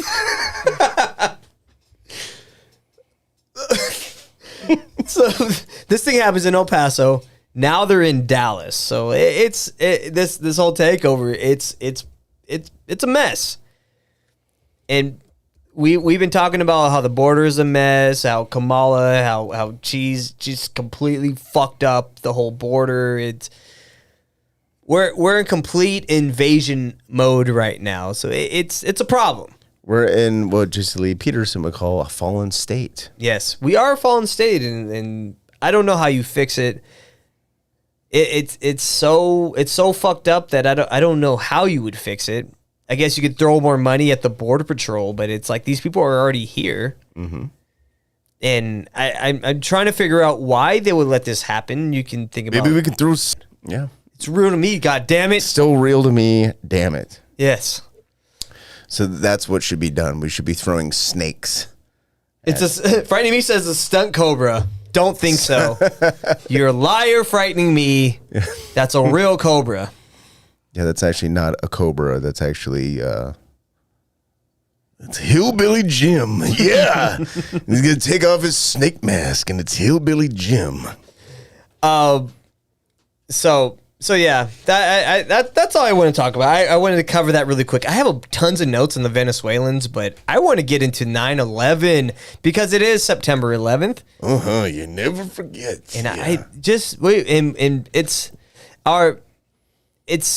gonna be all the hate list stuff because I hate the people that are involved with 9/11. So the next part of the show, our hate list, is all going to be about the September 11th attacks on 2001. So,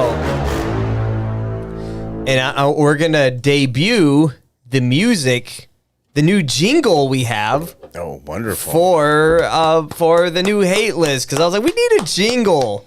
Yeah. So here we go. Without further ado, here we go. Hate list. Oh, you can't.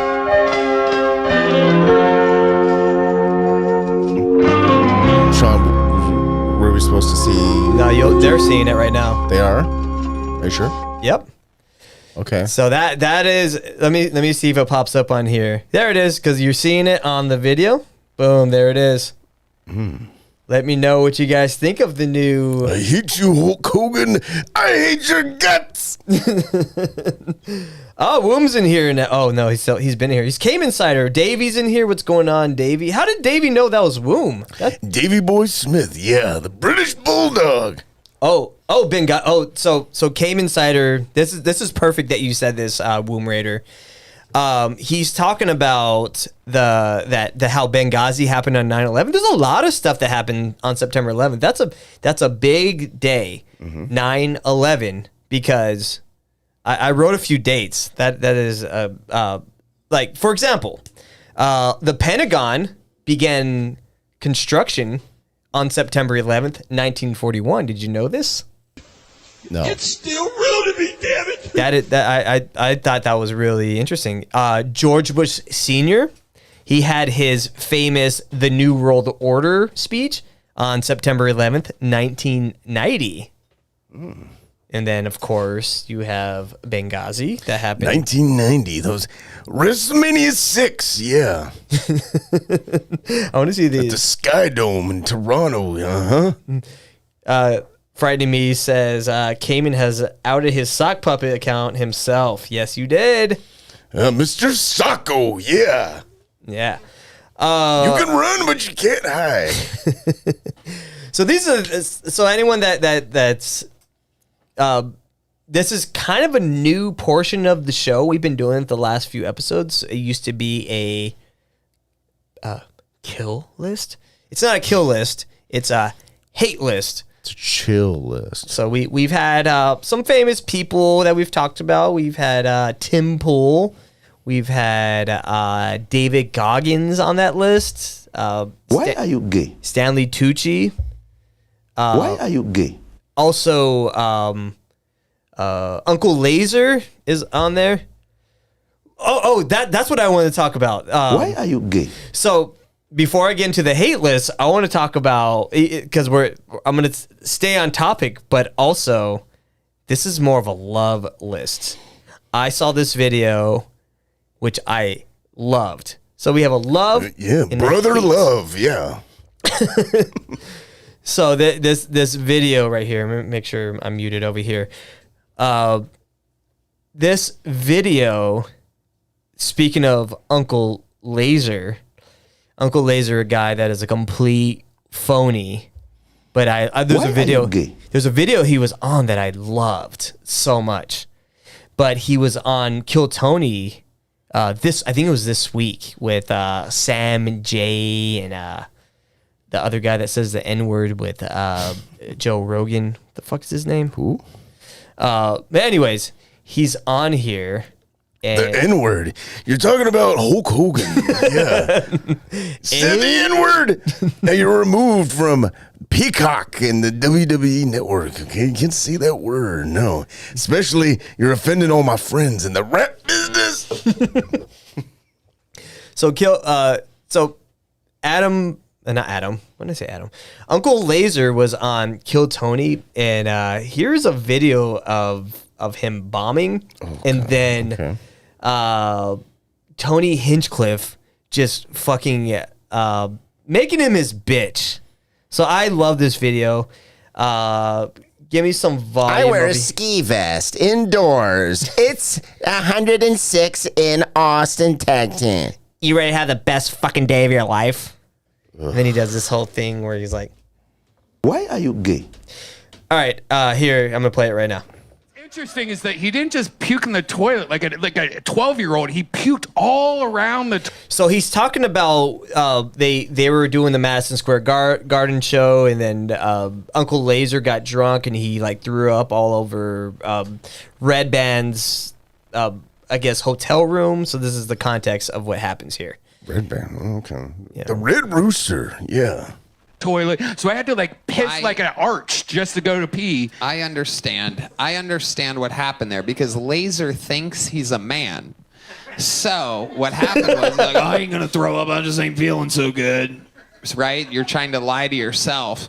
So you didn't puke in the toilet because you didn't think you were gay. You were trying to fight the puke. Why are you gay? Explain to us how you puke all over a bathroom as a grown man. Even the last rapist retard guy would make it in the toilet. He doesn't know what to do. You talk totally like a fag. Get it all into the toilet. No, it's you fighting with your, I'm a man, I ain't gonna throw up. I could do what Aaron Rodgers does, even though I'm the same height as Mitchell MacArthur. I Get swear him. to God, I'm 5'7" Fucking and a half get and him. 3/4. Get out the You talk measuring like a tape, fag, Tony. and your shit's all Measure it from retarded. the top of my mullet. Like I said, I was poisoned. And you were not By Aaron poisoned. Rodgers. You were not poisoned Okay, by I was Aaron poisoned Rodgers. by Aaron Rodgers. No, you wish. Damn.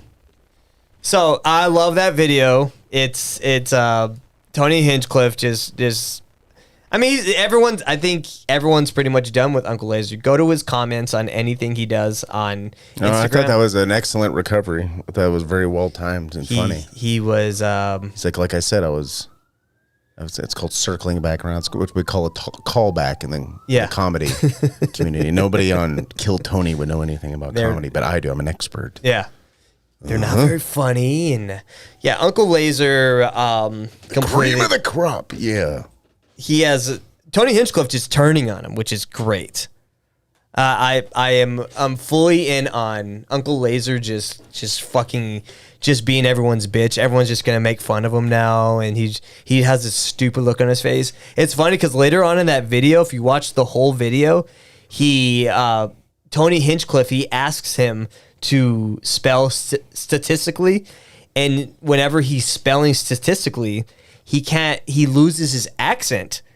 And he starts talking like a regular guy. Fucking right in the pussy. And he's like, he completely loses his whole character, and he still misspells it because he's a fucking idiot. And it's pretty funny. And like I put it on the Kill Tony YouTube channel. I was like, this guy lost his accent because he's concentrating so hard on spelling this word. This guy's a fucking fraud, and he is. So this is me celebrating and loving this video. So that's my love list. Congratulations, Uncle Laser. Uncle Laser, you are on the love list, which is much better than being on my hate list. You get to live on this on this. But yeah, moving on. My first person that I have on my list is Avi Yemeni. That's who I have on there, and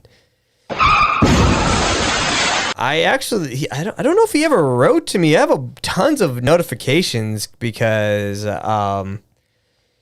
basically what Avi Yemeni, I liked his stuff a lot early on because he would make all these videos where he would really challenge all these people from the World Economic Forum, and he would really challenge these guys. It was like, oh, this is cool. He's like a real journalist, blah blah blah. You're the fucking reason this country's going down the drain. But ever since this war with Israel and Palestine, how it really started kicking off after October 7th, he's just shown how much of a Israeli fraud that he is. So everything is like he just thinks everyone's against the Jews, and if you criticize Israel, you're an anti-Semite, and like he posted this thing on Twitter about showing Palestinians celebrating after September 11th, and he writes, "To all you Jew haters who today are sharing fake photos of the dancing Israelis," by the way, not fake. On 9/11, here's the real footage of your dearest Palestinians from that horrific day. And he's saying that the dancing Israelis is a fake. It's fake, that it's not real, but it's 100% real. There was multiple witnesses on it. There was an actual FBI report on it. These guys got arrested. There are actual names to these dancing Israelis. They said they were there, and they actually went up there, and they took pictures of the World Trade Center. So the dancing Israelis is a real thing. I don't know how much you know about the dancing Israelis, but it is 100% real. For him to say that's fake, like Avi Yemeni will justify an Israeli guy, like an IDF guy, going and killing an 8-year-old. Using Krav Maga. He would justify that because he's so pro-Israel. Like, I'm pro-Jewish people. I don't have a problem with Jewish people. I have a problem with the Israeli government. And even Benjamin Netanyahu, after September 11th, he even said that Israel benefited from the attacks on September 11th. That guy's supposed to be our friend, our ally. Yeah. Can't be friends with Netanyahu. Yeah, we can only be friends with Wahoo McDaniel. We can't be friends with Yahoo Serious. So yeah, he's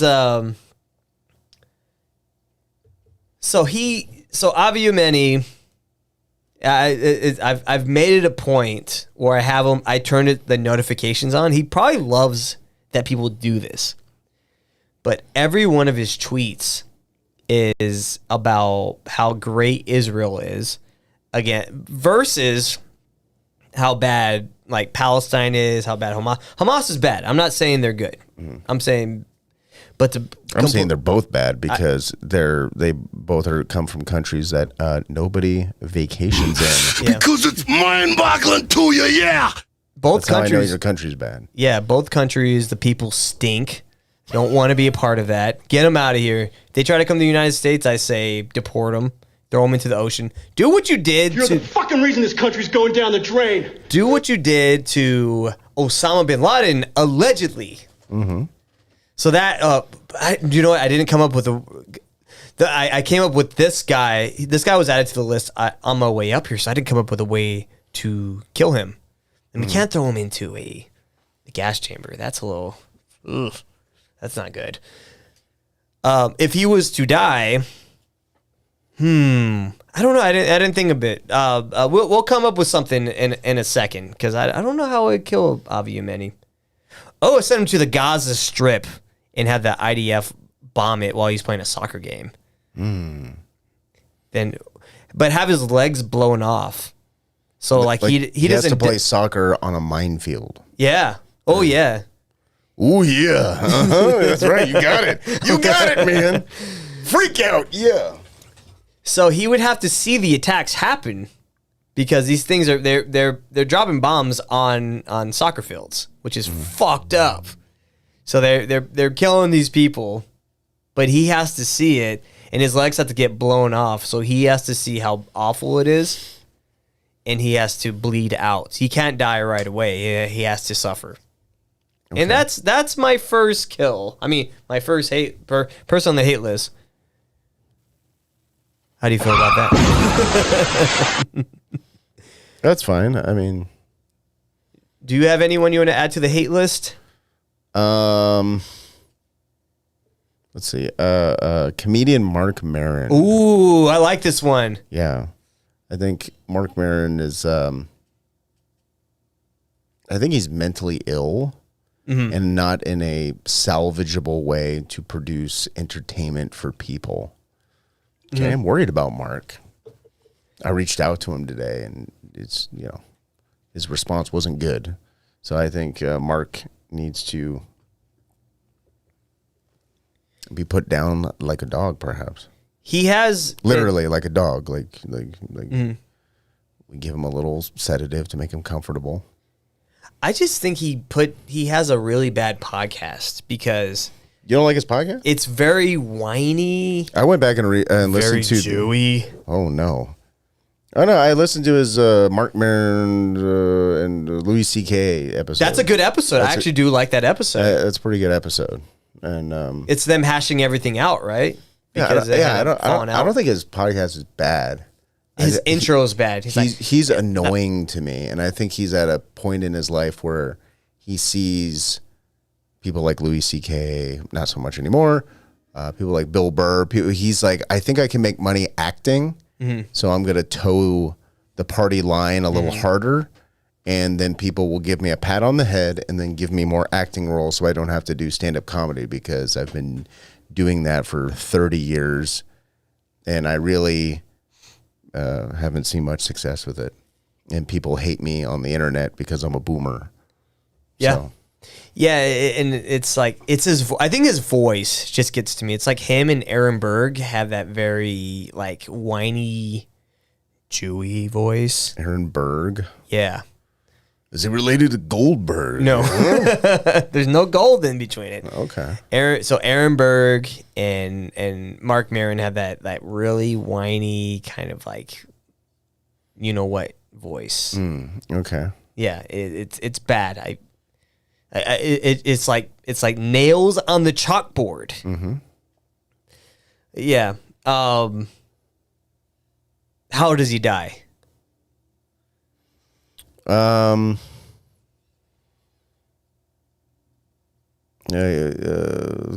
He relapses on cocaine. and then gets hit by a truck. Oh, I got. Or Louis C.K. jerks off on his girlfriend, and then Mark Maron dies of a broken heart. Oh, I like that one. I love that. That's really good. Let's go with that one. I like that one a lot. So yeah. My next. This is my last one, but this is a pretty deep one, and this has to do with the holiday that's going on right now, which completely goes with the theme of the show. Is a man, maybe one of the most evil men to ever walk the planet. Macho Man. I usually like doing people on these lists that everyone likes, but I thought it would be good to do a September 11th themed person. So I have to talk about a person that really is actually voting for Kamala Harris. I don't know if you've heard about this, but Dick Cheney, I think he's on the top of the list. Like, he is one of the most evil, fucked up people to ever walk the earth.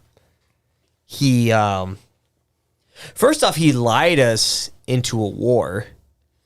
Or first off, he's a pedophile. You got to put that in there. Okay. According, alleged pedophile. I'll put that in there. Alleged pedophile, according to Kathy O'Brien, who is a Project Monarch slave that has written books about Dick Cheney and his massive hog. He has the big wiener. So that's what she's said. So Dick Cheney, and we've shown the picture not of his wiener, but of what's showing in his pants. I should probably look up this picture because I didn't put this in my notes. Dick Cheney's penis. This is gonna be a weird. Let's see what he got. What do we have here? Let me see if I can find the actual picture of it, because there's like here it is. It's gonna be hard to see, but if you switch over to my computer, so that's him. He's a little smiling, drinking a coffee, and then you scroll down, and whoa, what is that? Oh my That God. is, she said it was the biggest dick she's ever seen in her life. My God. What do you think that is? No wonder they call him Dick. Dick Cheney. More like Hog Cheney. More like Dick Hangy. Dick Hangy. There it is. That was way better. Oh, Dick Hangy. Oh, wow. So, Dick Cheney, other than being a pedophile and just a guy that was not for going into Iraq or Afghanistan before, and then he becomes vice president. And by the way, Trump said that Kamala was the worst vice president in history. No, Dick Cheney was. Dick Cheney was like a Halliburton guy. So we had a lot of money interests into, like, by having this war after September 11th, where you can Halliburton would be supplying all types of construction, all the food, everything, all the services for the military there. So he makes billions of dollars just by getting all these contracts for the military. So he has a money interest in it. He lies us into a war, and then like just lying about this Osama bin Laden attacking the World Trade Center. It's so, the more you think of it, the more insane. Did Osama bin Laden not attack the World Trade Center? No, he did not. He never admitted to it. He well, he lived in a cave. He lived in a cave. So that's the thing. It's hard to admit to things when you're in a cave. He was also, I just don't think a guy that only had a laptop.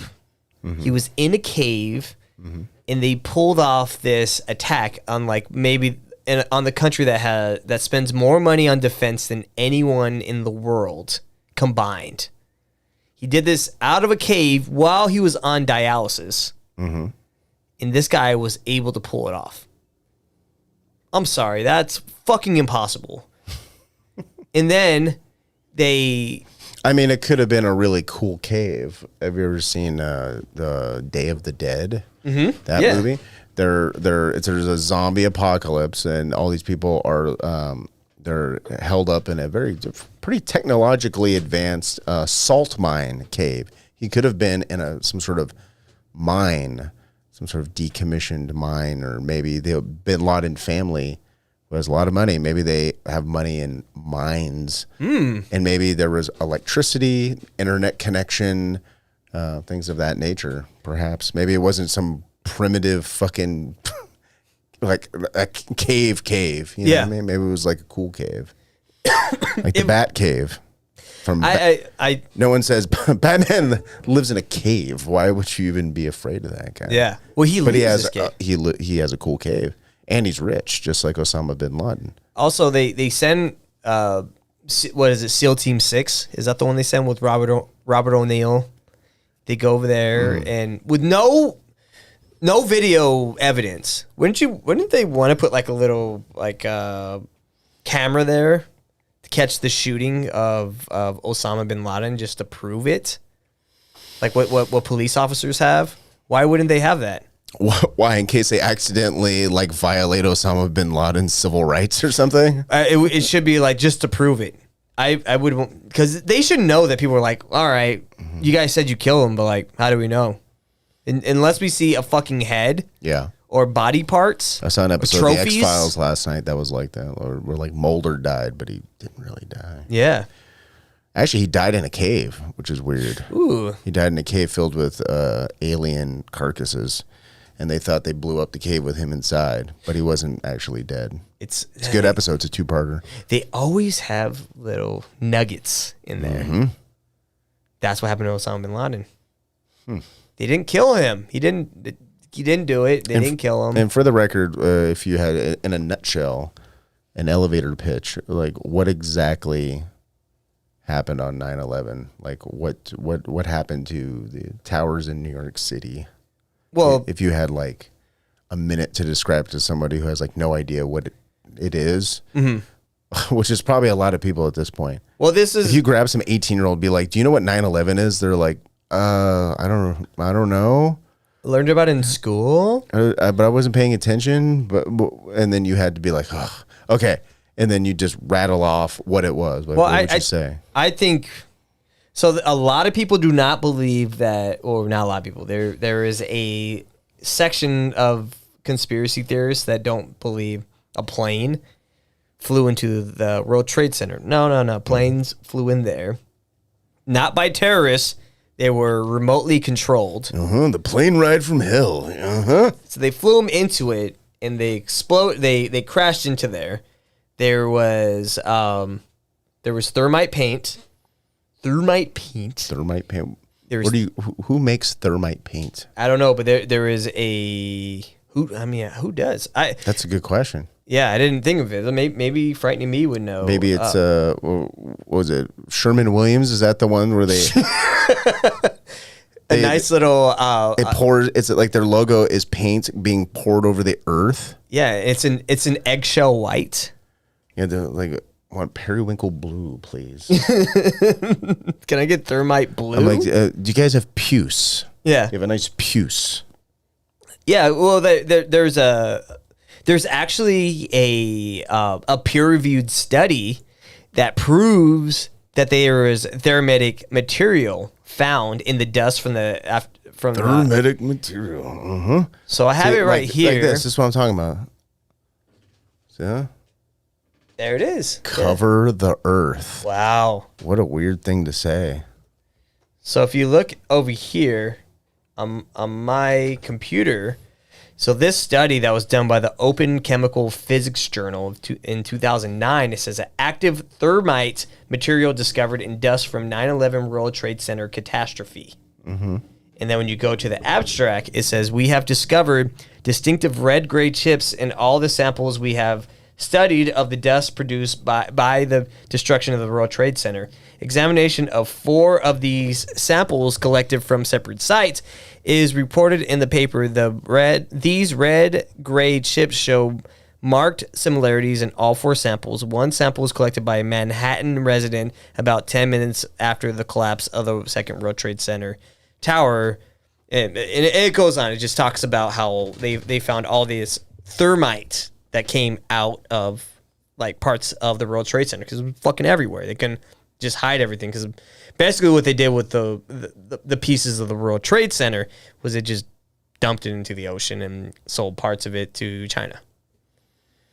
And there's tons of it just everywhere. Yeah. In the United States, like there's like the chunks of the World Trade Center, like like beams of it, like on the, like roadside attractions and inside museums. Like you could still go. It's not all gone. Like you can see pieces of the World Trade Center. Yeah, so. it's still there, and like, but the ground, according to some firemen, like people, the part of the fire department, the FDNY, Firebreaker chip. Yeah, they said the ground was like lava, and the only way to do that to concrete would have to be through chemicals like thermite. So like the thermite thing, it wouldn't melt like that just from 2 planes, because these 2 planes hit the World Trade Center, and this is just in New York. We're not talking about Shanksville, which was shot down, which Donald Rumsfeld admitted that it was. He's like, it was shot down. Like he misspoke, but he said it was shot down. And then the plane that crashed into the Pentagon, there was no parts of an airplane inside the Pentagon, and it destroys a part of the Pentagon that had the records from the $2.3 trillion that went missing. That was gone. Also, all the gold under the World Trade Center, that's all gone. And it's like what I've always said about the September 11th. It was an inside. Jews? Part of it is the Israelis, because I talked to you about this before the show. Is like the E-Team thing. Anyone that knows about, we were talking about earlier about the dancing Israelis. There's also more to that when you talk about the E-Team people who were like the like before the attacks on the World Trade Center. They had these people from Israel where they had this art project where they let them go to the 91st floor of the World Trade Center. They're able to remove windows, and they're basically what they're doing. They were scaling this area of the World Trade Center. They were able to take off parts of the wall. So what people think is they were putting in explosives into that part of the World Trade Center. And they're these people were like taking pictures. They let them get helicopters and like kind of like fly it around the building. And they're like, oh, we just want to take pictures of people that standing next to the window on the 91st floor. And these people were also found in other federal buildings. They wore these hats that would say E-Team, which people were saying, oh, explosive team. And they're pretty cool snapbacks that they had. These was like back in like 99 or might have been year 2000. But they saw these guys in federal buildings. They saw them taking pictures of like federal agents, and like it's a fucking deep rabbit hole if you ever look into the E-Team 91st floor of the World Trade Center. You can actually find E-Team videos on YouTube. So they're in the World Trade Center. They're doing these. I don't see any art that they're making. They're supposed to be this art group from Israel, and one of the videos is they're telling people to stand in front of the window as the helicopters are going to take pictures of them. It's fucking strange. And then magically, a year later, or maybe later on that year, I don't remember the time of when they were there. That's when the attacks happened. That's when, because it's all over. It's not just the Israelis. You have like people from Saudi Arabia. You got people in the United States, like the Project for a New American Century. They were involved with it. It's a lot. And then like also Marvin Bush, who is George Bush's brother. He was part of the security. So like how all this is all connected. when people say they believe in the original story, man, it's just like, you're like, how you got to be willfully ignorant to not even look into the conspiracy. Because I remember back in the day, you couldn't look into the 9/11 stuff because you're like, oh, you hate the troops or blah blah blah. That was the whole thing. And then people started saying like, well, isn't it more anti-American to believe the official story that sent a bunch of our troops out there to die for no reason, for like a fake war? So yeah, Dick Cheney lied us into one of the biggest catastrophes in American history. But I mean, let me ask you a hypothetical. Oh, hold on, Came Insider. This is very good that you just wrote right here. Urban Moving Systems Incorporated. That's where the dancing Israelis, they work for that company, and that company was connected to Israeli intelligence. Good. That is a good catch, a Womb Raider. Good job on that one. Well, let me ask you something. This is hypothetical. Is it, if someone told you, and it was 100% true, that every war ever that the United States has been involved with has been as manufactured as us going to, Afghanistan and Iraq and. So like, yeah, like you're you're saying like every one of them had like a false flag. Is that so bad? It just depends on which war you're talking about, because like when you're talking about this one, like who? Well, the hypothetical is like you know what you know about every war that's ever existed, but it's like, what if they're all manufactured? Yeah, I think they are. Is that so bad? Would that make you re-examine why have such a powerful military? Like, is it even worth? Like, does it matter? I don't think we should. I don't think we should be spending this much money on military, and I do think that they're all manufactured. Like even World War I, it was like they sunk that submarine.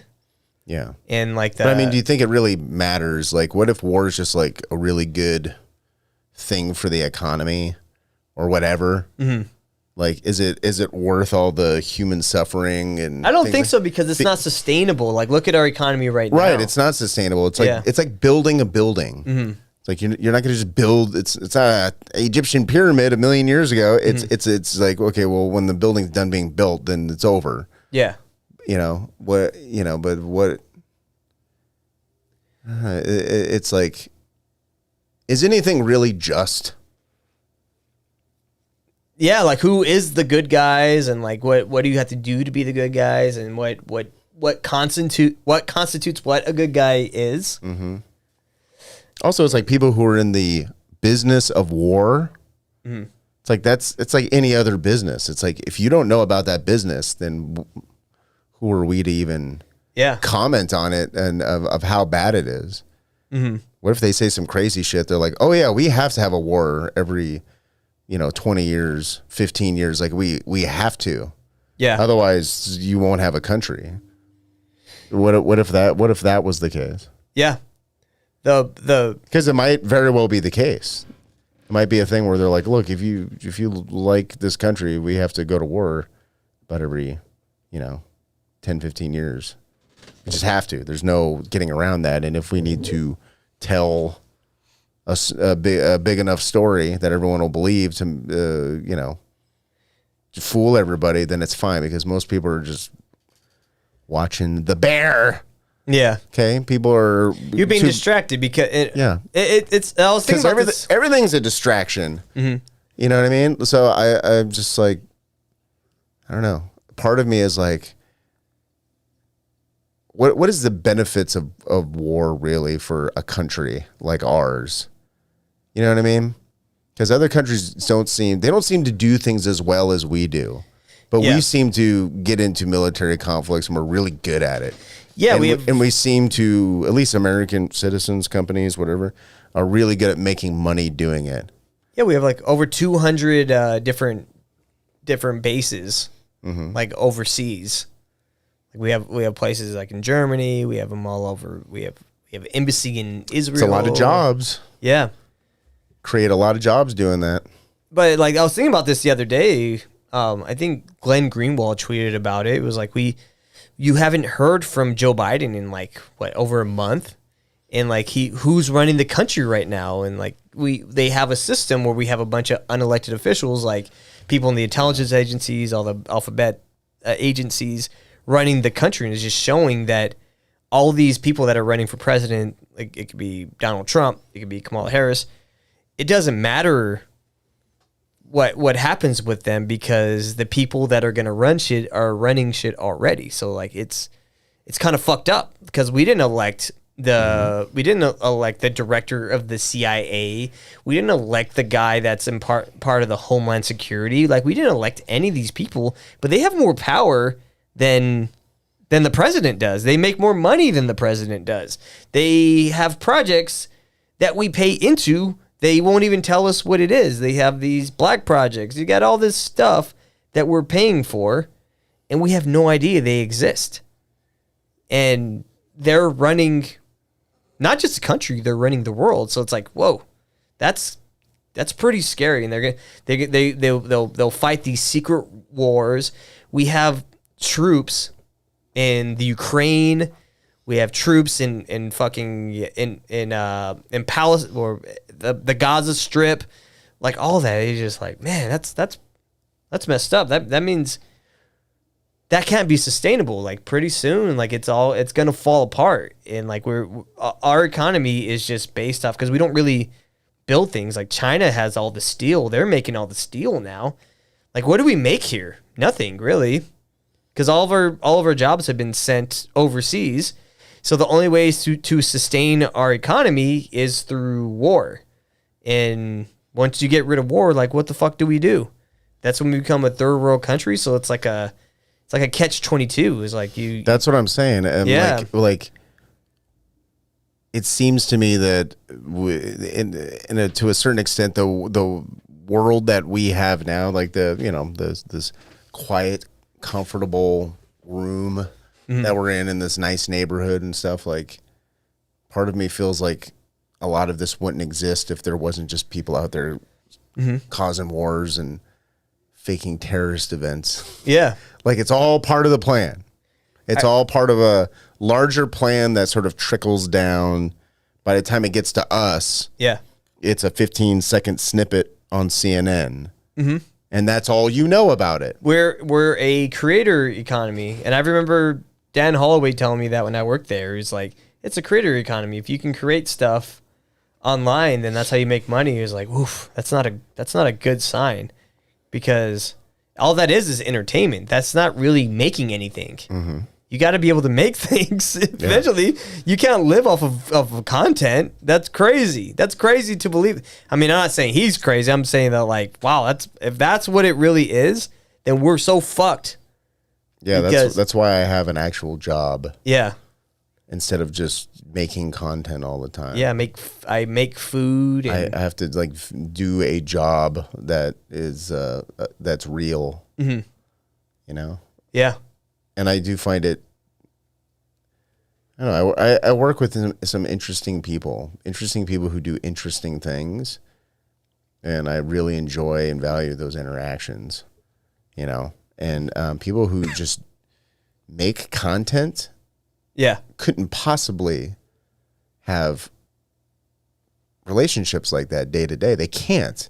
You know what I mean? Like if you're... Well, they're constantly walking around with a phone in their face. It's like... Or if you're streaming for 7 hours a day. Yeah. Or if you're like constantly editing videos and you're on doing shit for Snapchat like 8 days a week and shit like that. Like when do you have time to have any meaningful interaction with anybody? You're just this character now. At some point, you're just the character that you're playing. Like you're constantly LARPing to be this character.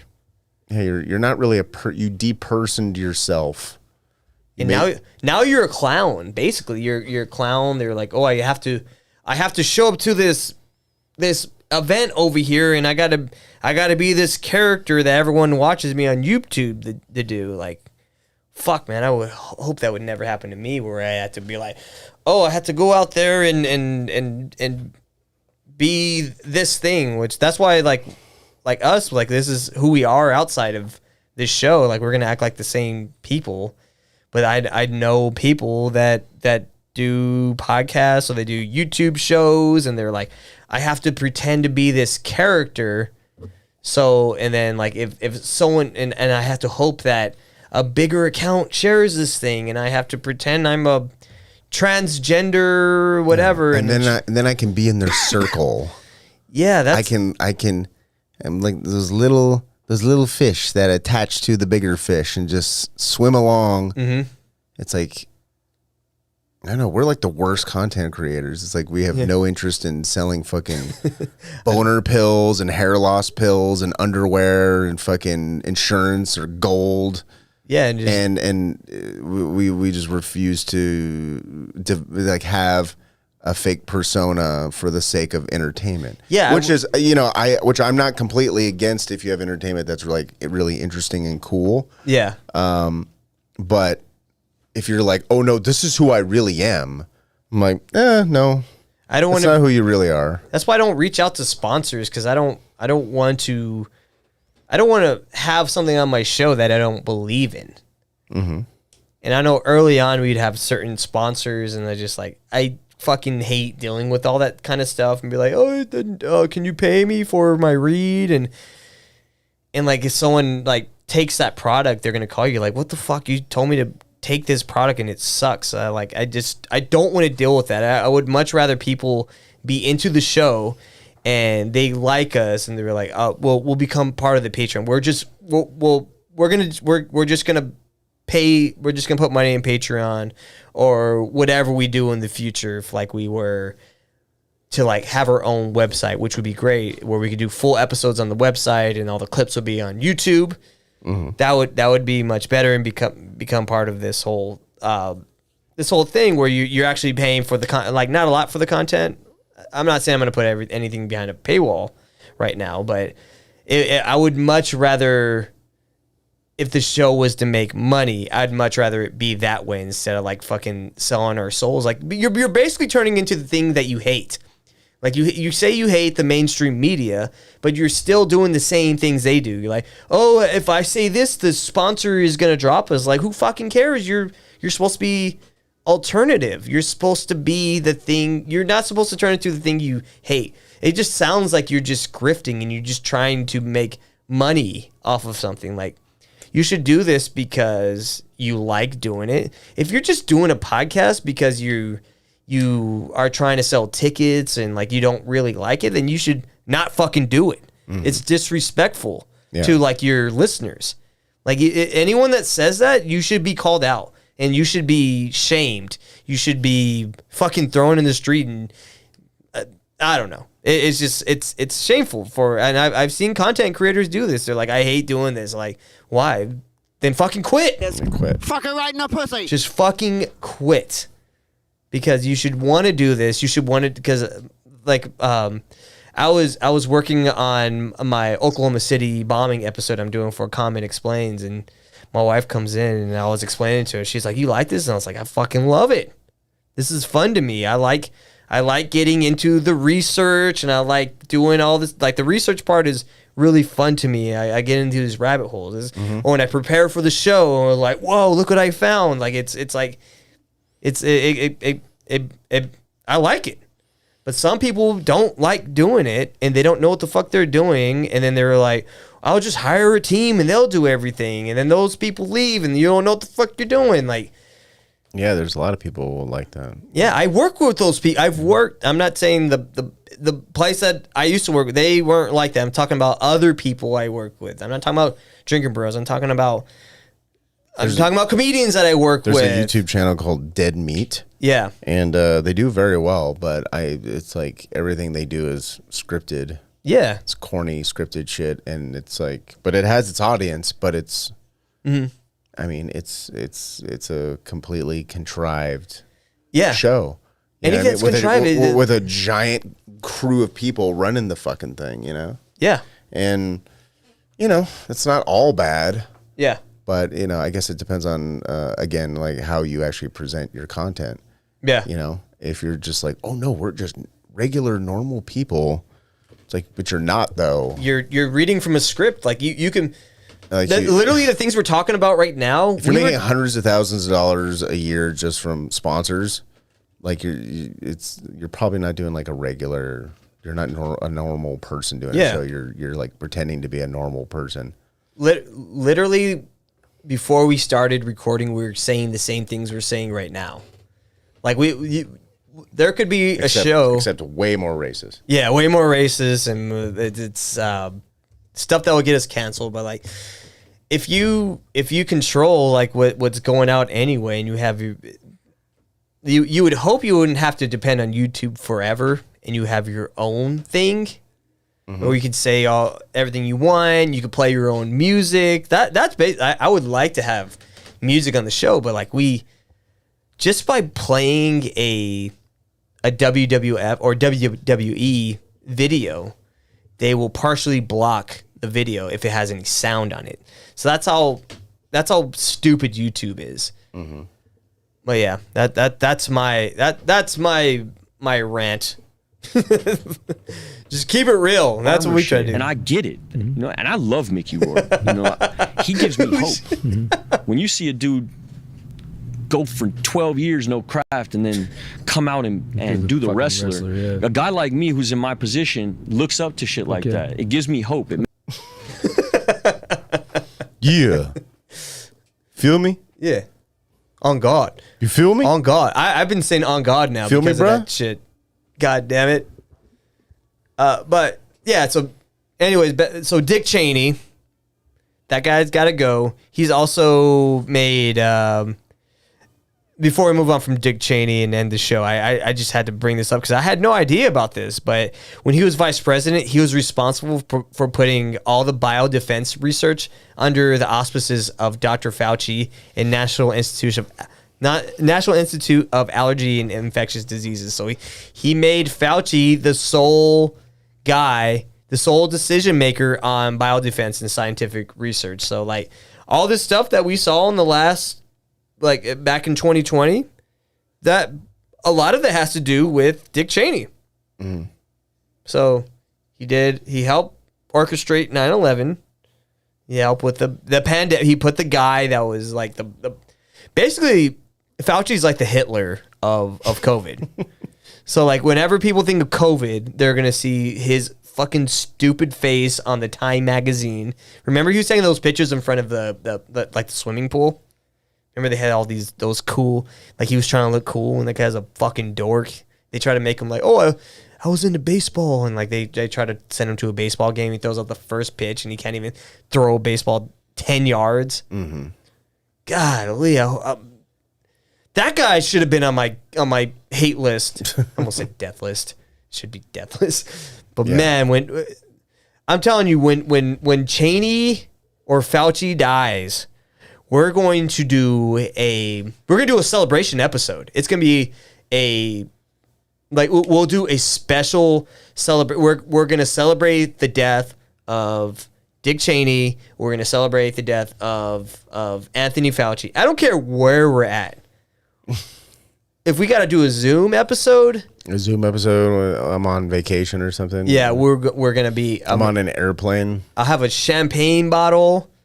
We'll pop it. We're gonna be celebrating, and then we're gonna be sending all these like really mean tweets to Liz Cheney, who's fucking. She's for Kamala Harris to like just celebrate that blew my mind. That lost her the debate to me.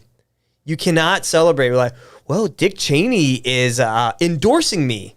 That's a really bad thing. Yeah, it's not really a flex. It's a really bad. Even like Trump like kind of like laughed at it. He did this the frog laugh that he does. But yeah. So Dick Cheney, I hope he I hope he gets brutally AR'd, because that's a word we can't say on YouTube, by a bunch of like Palestinians. Or I don't know, what, Israelis or Palestinians? I don't know. And they drag him across their town. They drag him across the Gaza Strip like he's Mussolini. That's a good one. And then like literally the ground rips off the skin of his back. And then he bleeds to death. Bye-bye, Dick Cheney. You're dead. Not by me, but by the Bye. Palestinians. Go home to mommy. Go home to mommy. And then me and Adam are going to be here. We're going to be popping champagne. We're like, woo! Fucking, he's dead. He's gone. Forever. Yeah, we'll be hanging out, smoking DMT. Yep. Smoke DMT with Joe Rogan. Sorry, you got to die. At the Onnit gym that Joe Rogan doesn't own Onnit anymore. He sold Onnit to a pharmaceutical company. Cayman Cider says, you meant Les Cheney. She is a les. Lesbians are the worst of the gays because no one they're just mean to everybody.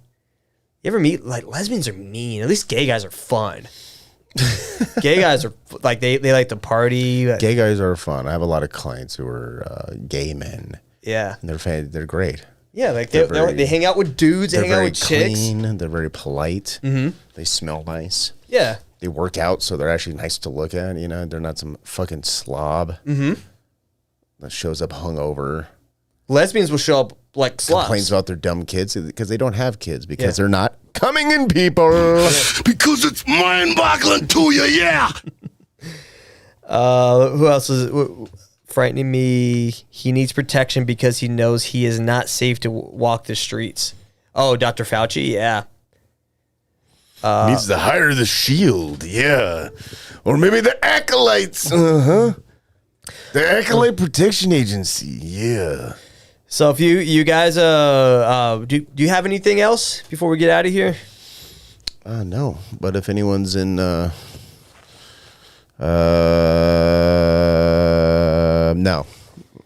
Hey, Halloween's coming up, man. We're about to get into that season. We're gonna be wearing the Unabomber outfits again.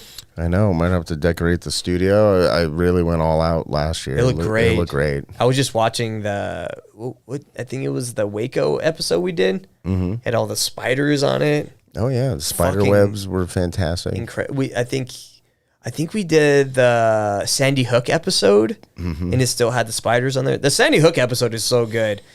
I can't put it on YouTube. I might post some. I don't know if I can post clips on YouTube. They're very selective on Sandy Hook. Even though it's a great episode, it just sucks it can't go on YouTube. Man, it's so good. I mean, do you think these Sandy Hook fake, or what do you think? What's your take? What's your take? Go. Sandy Hook fake? Yes or no? Go. I think it's fake. I think a lot of it was. I think people died, but I think it had the thing about that town. It has a lot of intelligence people there, so they also were running a live drill at the time. When you're running a live drill, that's when I'm like, oh, false flag, because 9/11. We had also have a live drill. A lot of drills. Yeah, a lot of drills. It confused everyone. People couldn't tell if it was, if it was like exercise or real life. Sandy Hook had a lot of actors in it. I mean, I feel like a lot of things like that, like weird shootings and terrorist shit, all that is when people see UFOs. I've mentioned this before. I don't think UFOs are real. I don't even think aliens are fucking real. Nope. At all. So I think it's just something people made up because we just can't stand being alone for some reason. Yeah. But I think all UFOs is just government aircraft, and most of these sort of horrible, terroristic, violent events, things like that, are probably just exercises to test out. Yeah. Probably, I think a lot of things are testing out AI. Yeah. When people definitely, yeah. Like, people are just like, oh, there's crisis actors. I'm like, maybe that guy's not even real. Maybe. Did you ever think of that? Maybe they're just footage of a guy that they just made in a fucking computer or some shit, you know? Like, I think they're testing and perfecting like types of equipment during these 100%. these things, and it looks like everyone's all distracted by the big event, but it's like I think there's other stuff being worked on. It's like the more, because anyone that talks The bad Moors, about, you know about the Moors. the blacks. But the more they talk about, like, if you were, the reason they don't want people like making videos about like Sandy Hook or anything like that is because it's like intimidation. Like what they did to Alex Jones was clearly intimidation, because there's been a lot worse misinformation put out, like September 11th. Like they lie about WMDs. Like, why aren't what these happened guys to in Alex prison? Jones? I think was also an exercise to be like, oh, could we do this? I think someone was sitting around and be like, how much could we possibly fine somebody without putting him in prison? Like they were like testing out some kind of thing. They created like a precedent to punish people. Because at some point I'm like, what? At what point do you just don't get sued anymore? The government just starts, I don't know, garnishing your wages or something because you said something on Twitter. They're like, sorry, you said something fucked up on Twitter like 8 years ago, so we're gonna have to just pull money out for that. Or you can go to prison. Yeah, you want to do that instead? Frightening Me says Ben Rich, Lockheed Martin Skunk Works president, called UFOs unfunded opportunities. Yeah, Ben Rich is a very interesting thing, and the all the stuff he said on his deathbed about like how he knew how to get to space and all that kind of, it's very, that guy was fascinating. That's the only guy that I'm like, maybe, I don't know.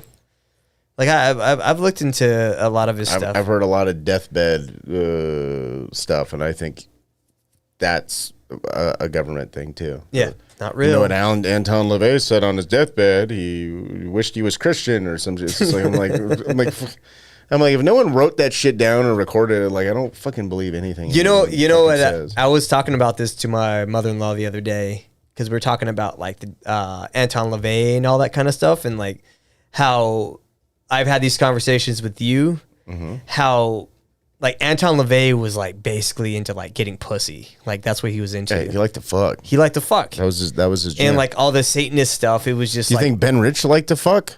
hell yeah, he did. You know who likes to fuck? Wildfire Tommy Rich. That is a man who fucks. Yeah, that's a man who likes to fuck. That's why he puts stars on his penis. Yeah. You know what I'm saying? Yeah. But all the Satanist stuff, it's like when I see conspiracy stuff, and it's when they start talking about like demons, because I do believe there are demons and spirits and stuff like that, but like some people go a little far, and it's like, it's hard. It's that has the same effect on me that like the numerology stuff happens, because I remember I was writing this into my notes about like September 23rd. That's like a thing that's supposed to happen where like the world's going to end, and like all these like Hollywood movies, they bring up the number 23, September 23. That's when the world's going to end. And like, did Jim Carrey at the number 23? Yeah, Jim Carrey, another thing. Michael Jordan's number 23. Yeah, it's like supposed to be some kind of like Illuminati thing.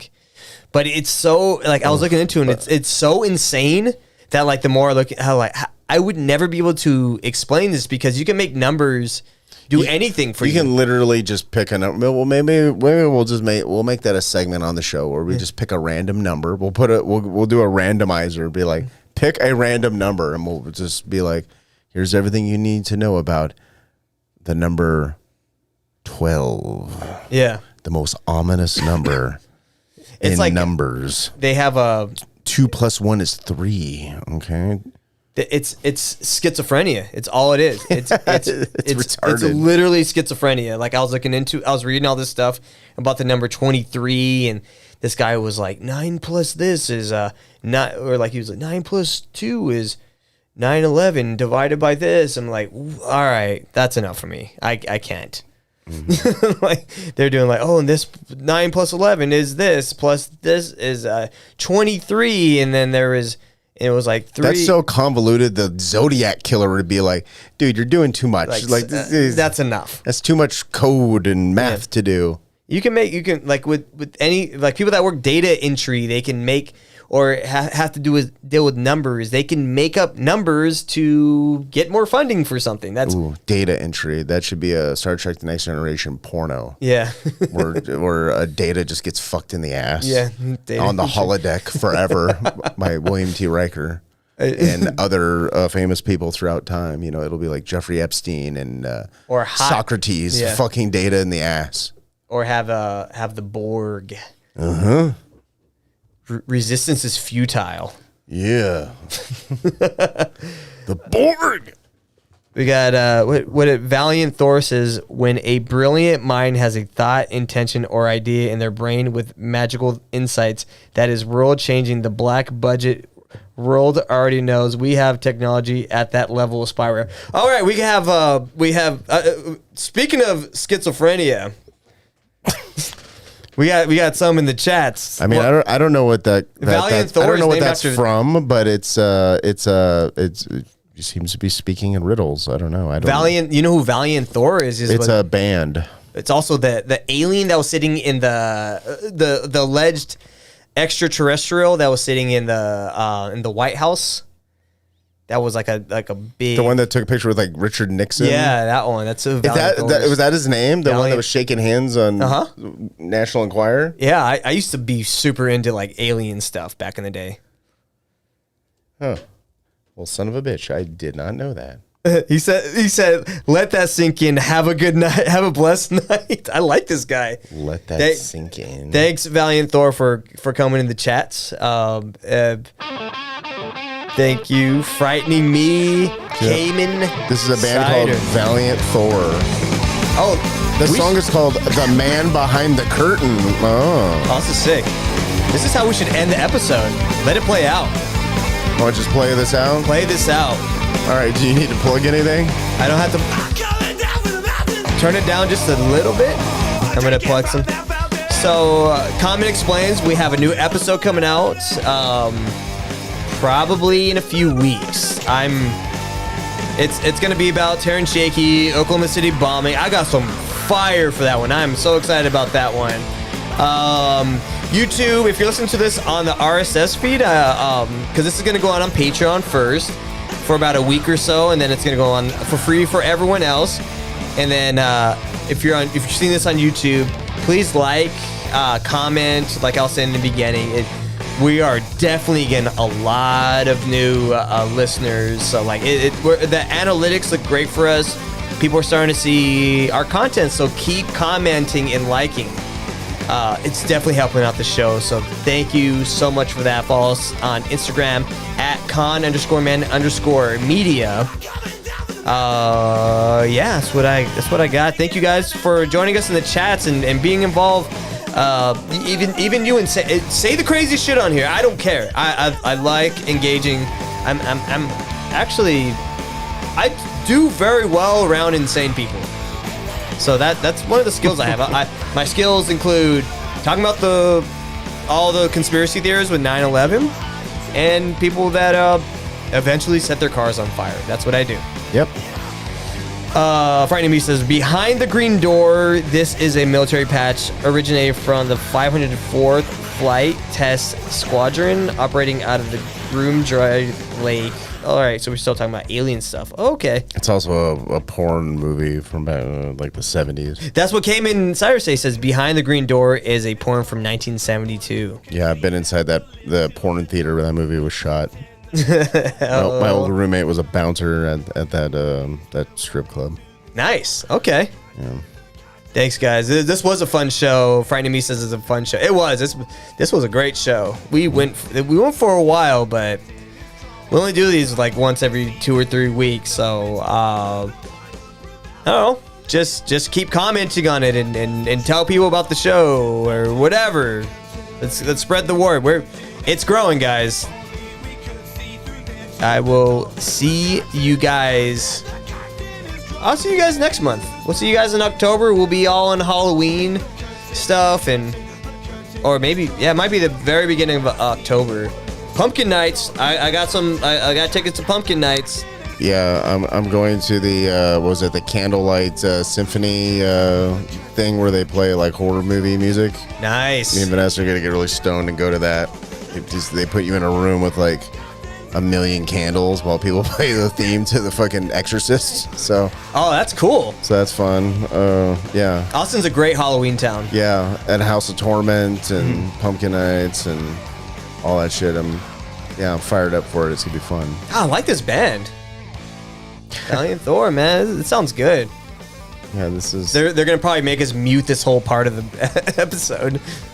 Hopefully they don't give us like a copyright. Hopefully they're not a band anymore. Yeah, I hope they're all dead. Yeah, they're just they learn to code like everybody else. All right, good night, guys. See you guys later. Bye bye.